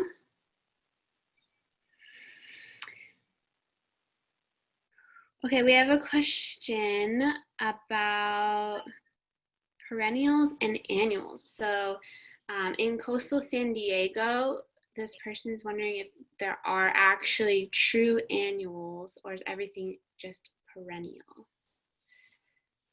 Yeah, so when you go to the nurseries, generally you see primarily perennials, just because I think people here, we're out, honestly, our lifestyle is kind of like we're out busy and stuff stays green and flowers year round. So we're not maybe as willing to invest the labor and the money in the annuals that you would see in other parts of the country. But there certainly are a number of really stunning annuals to add to your landscape. And they are true annuals that they will, you know, flower for a few months and then go into decline, and you'll have to dig them up and replace them. We did some corporate campus work that really, by adding some beds of annuals around all the entries, it really was kind of stunning. And so we would do the cyclamens in the winter time, kind of as you were moving into November through about February. And then as we moved into spring and summer, we would do some of the little warm season begonias. So you can kind of get those cycles in your yard and set aside little hydrozoned areas for annual beds at the entry. You see a lot of the pansies. I really like the nursery Walter Anderson's. There's one in Poway, and the original one is in Point Loma. They have probably the best help desk around for homeowners. Very, very knowledgeable staff, and they really keep a wide variety of plants. So they have tons of annuals that I don't see many other places, like a lot of the digitalis, the foxglove, and things like that that are pretty hard to find, like if you're just shopping big box stores like Home Depot. So certainly check them out if you like annuals, or even if you have like a plant that you really love and it's got a disease and you don't know what's happening or it's just not doing well, you can take a picture, take a sample of the leaves or branches that are being affected, and go talk to their help desk. So great resource. They can help point you to plants as you're researching too that'll do well in your site conditions. So I recommend a field trip out to them. Great. And then what do you recommend if you have hard water? Yeah, so hard water is really our alkaline water, and we all have hard water because the vast majority is coming from the Colorado River area. So what typically happens with hard water is you get increased alkalinity and increased salt buildup in the soil. So by adding that light, like powder sugar-like dusting of gypsum, that'll start to flush the salts out of it and move them through, or further flush them down further into the landscape out of the root zone. Again, don't overuse gypsum though, because it can actually increase the salinity if you put too much down. You can collect rainwater in rain barrels, so there's some rebates for that. You know, that's our natural rainfall, so it doesn't have the alkalinity and necessarily that our imported water has. So that's a nice supplement, you know, to have, especially for the edibles and things that tend to be very salt sensitive. And that's about all I can think of. You can leach out an area too. So, you know, we're adding more water. If we know we have a salt buildup, we can start slowly like putting down some soaker hose in an area. Like maybe you have a magnolia tree that those tend to be salt sensitive. You can put a soaker hose down and run it like overnight, where it's kind of leaching out into the soil and flushing those salts down below the root zone. That typically helps plants that are getting burned from salt or the high alkalinity too. Great. Another question is, what are some good plants for hillside clay type soil? Hillside is always tricky. So I'm going to I don't want to do specific plants, because just like irrigation schedules, I'd have to say, what's your exposure? What's your soil type? What look do you want? How tall should they be? But I'm going to say for slope stabilization, you're going to want plants with a varied root depth. So if you look at one of the worst plants to put on slopes, it's ice plant, which was done extensively in the 60s around San Diego, because it's a good fire buffer, right? It's succulent, it has water. The problem with it is it's very shallow rooted, and when it rains, the succulent leaves absorb water, and they can exacerbate, they get really heavy, so they can pull down the slope. So we really want a varied root depth to our slope planting. With clay soil, that's an added challenge. So I would go in, you know, kind of do your soil and your percolation testing, so you have some real numbers of the soil classification and how much water is infiltrating, how fast. And then I would go to that Walter Anderson's help desk. Also note the exposure, like is it in sun or shade or part sun. But go into the Walter Anderson's help desk. Native West used to be Recon, is the native plant thing. They have a lot of help for homeowners when they open to the public on their plant sales. So native plants are they're both very slope adapted, because we have a lot of steep slopes in our inland areas. They're also very fire adapted, and they're designed to burn and stay alive below the soil line. So you have to kind of choose your native plants carefully. because we want to pick the ones that are slope adapted, but not necessarily the ones that are meant to burn. So a place like Native West / used to be Recon is very knowledgeable on that, and they can really point you to some good native slope stabilizing shrubs. So that's all I can give you without like really specific detail. Okay, the next question is, can I use a drip system for my slope but have rotating nozzles for the rest of my plants? You can. The challenge to using drip is that on a slope is that, so we recommend the inline drip. So when we have a whole irrigation section, but the emitters are molded right into the line. And what that does is there's little check valves in there. And so when it's done irrigating, they close up, and then nothing can, like bugs and things and dirt can't get in there to clog up the system. The challenge to this is that the check valves can only hold back water for a certain elevation.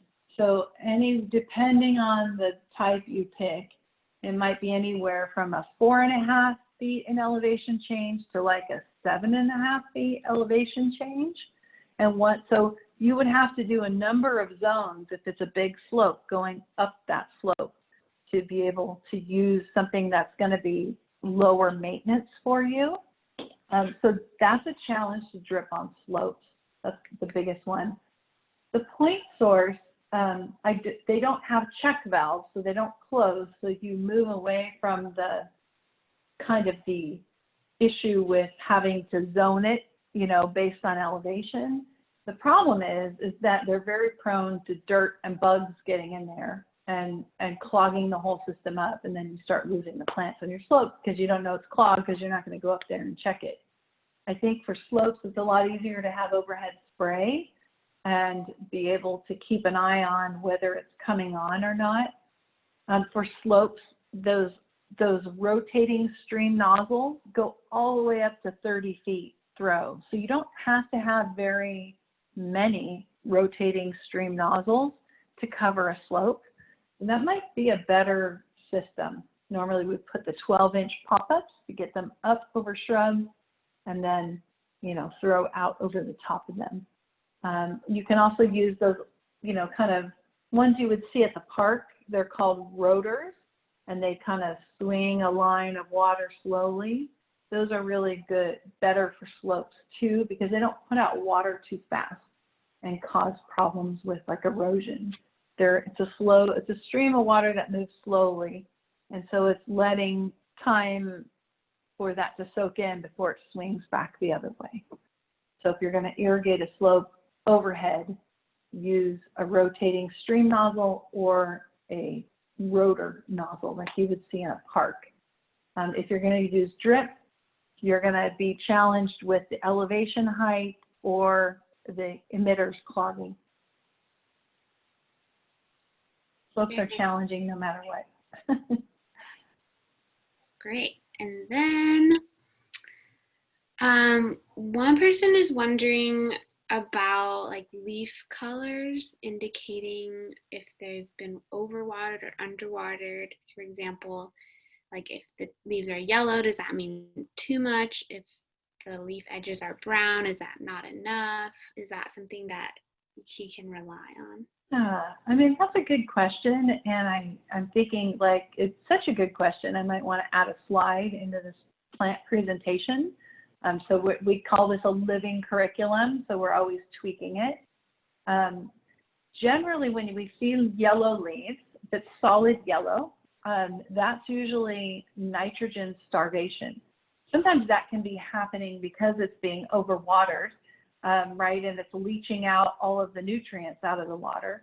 Sometimes it's just the plant has used the available food in the soil and they need a little bit more. So you can stabilize the nitrogen with our mulching and our amendments. But sometimes, you have some plants that maybe produce a lot of flowers and they just have a high demand of of those core elements, those nitrogen, NPK, nitrogen, phosphorus, and potassium. And you'll see any fertilizer that you buy at the store has like 3 numbers. That's what it's indicating.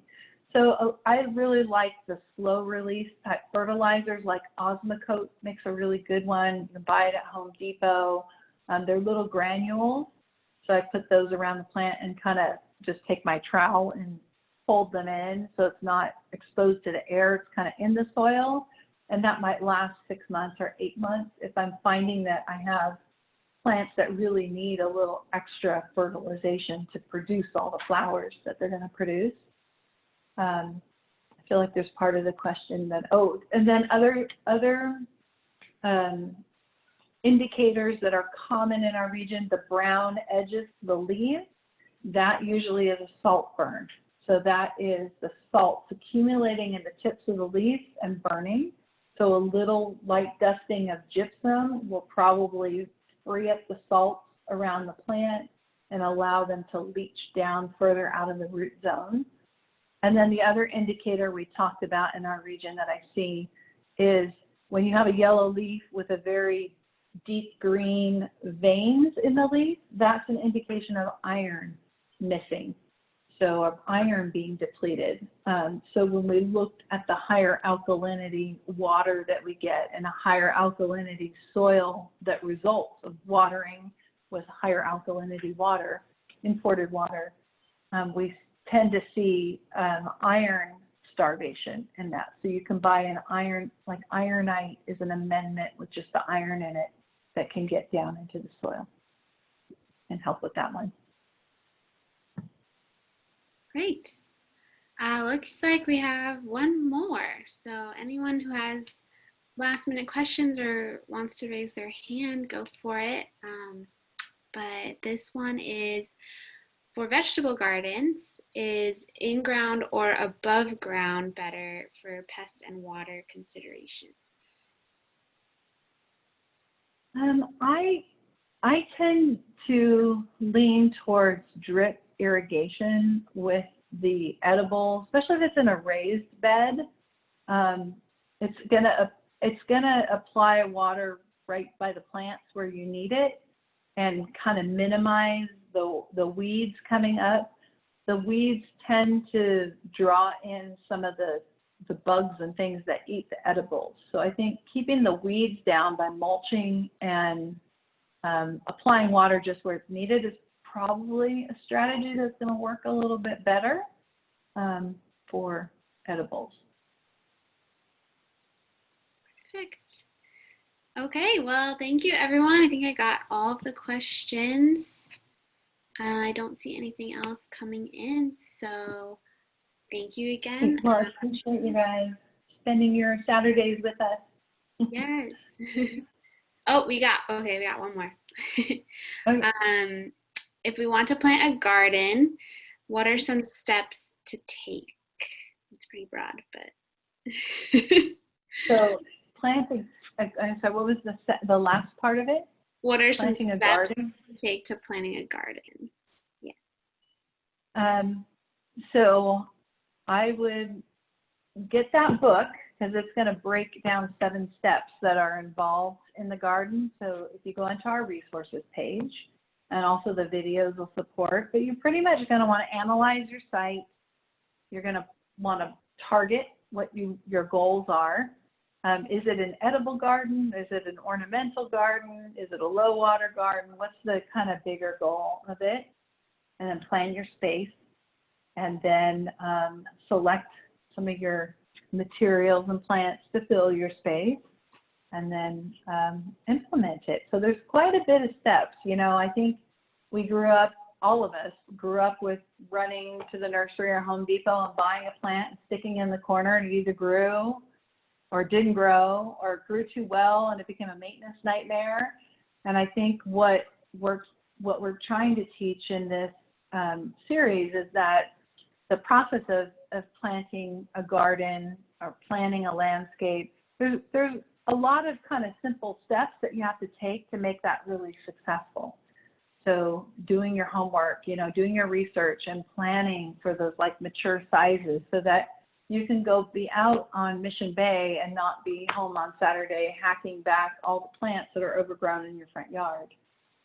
So I think just getting familiar with those steps and really understanding the kind of, that's really sustainability, right? Is trying to understand a self-sustaining process that doesn't require too many resources, whether that be water, whether that be fertilizers or chemicals, you know, and trying to have it just be, or our time, human time, you know. So I think there's a lot to it, and I know it's overwhelming. You know, we go through these in 3 hours, and, you know, I'll remind you that, you know, if you took a community college class, you might take a semester just on plant.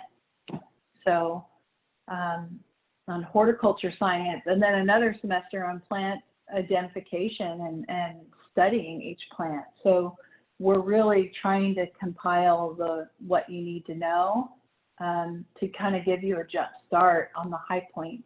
But I think you got to spend some time to really be successful and use your money wisely and kind of give you the look that you love, and being really familiar with the steps. You got a lot of resources in this program. Great, thank you. Mona, I'm going to unmute you now to ask your question. Hi, Mona. Hi, thank you so much for this. It's been so helpful. I have a question. I have a lot of pots with plants in them, and I've noticed that, I guess over time, that there's like these things that look kind of icky, maybe mineral buildup from the hard water or something that's leaching out through the bottom and discolors everything. I was wondering how to prevent that and maybe how to clean that. Yeah, and that's exactly what it is. Again, our water is hard water, so it's got a lot of salts and minerals in it. So there's not really a way to prevent it, but what you can do is leach them out. So if you use a little bit of gypsum, again, not too much, just a powdered sugar, and then start flushing the plant well, it should leach out a lot of that salt, those salts down there.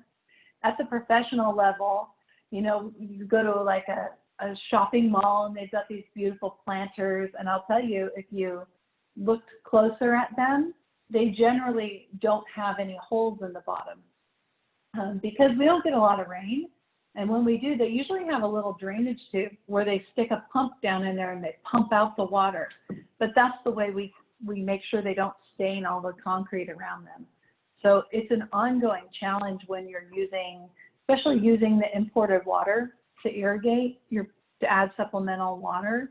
If you do a rain barrel and you get some of the collected rainwater, that doesn't have nearly the amount of alkalinity. So you should see less of that mineralization buildup. But you know, first order of business is to get the salt level down in the plants themselves. I've seen some of the plants, like people try and plant out here, and I've tried to do this myself. Like I love gardenias; they're beautiful, and you know, just they do not like our alkaline conditions. So I've put them in pots and things, or put them in a raised planter where I can control the soil a little bit better. But sometimes I can manage the alkalinity. Like pine needles are really acidic. So I would grab my neighbor's pine needles and put it like mulch around those sensitive plants. That seems to help to keep the alkalinity in check a little bit. So you can try some strategies like that.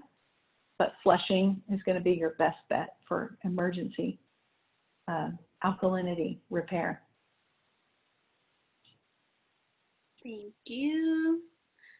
Okay, I think that's everybody. Thank you again, Michelle. All right, my pleasure. Talk to you soon, Nikki. Have a good rest of your Saturday too. You too. Bye. Thanks, everyone.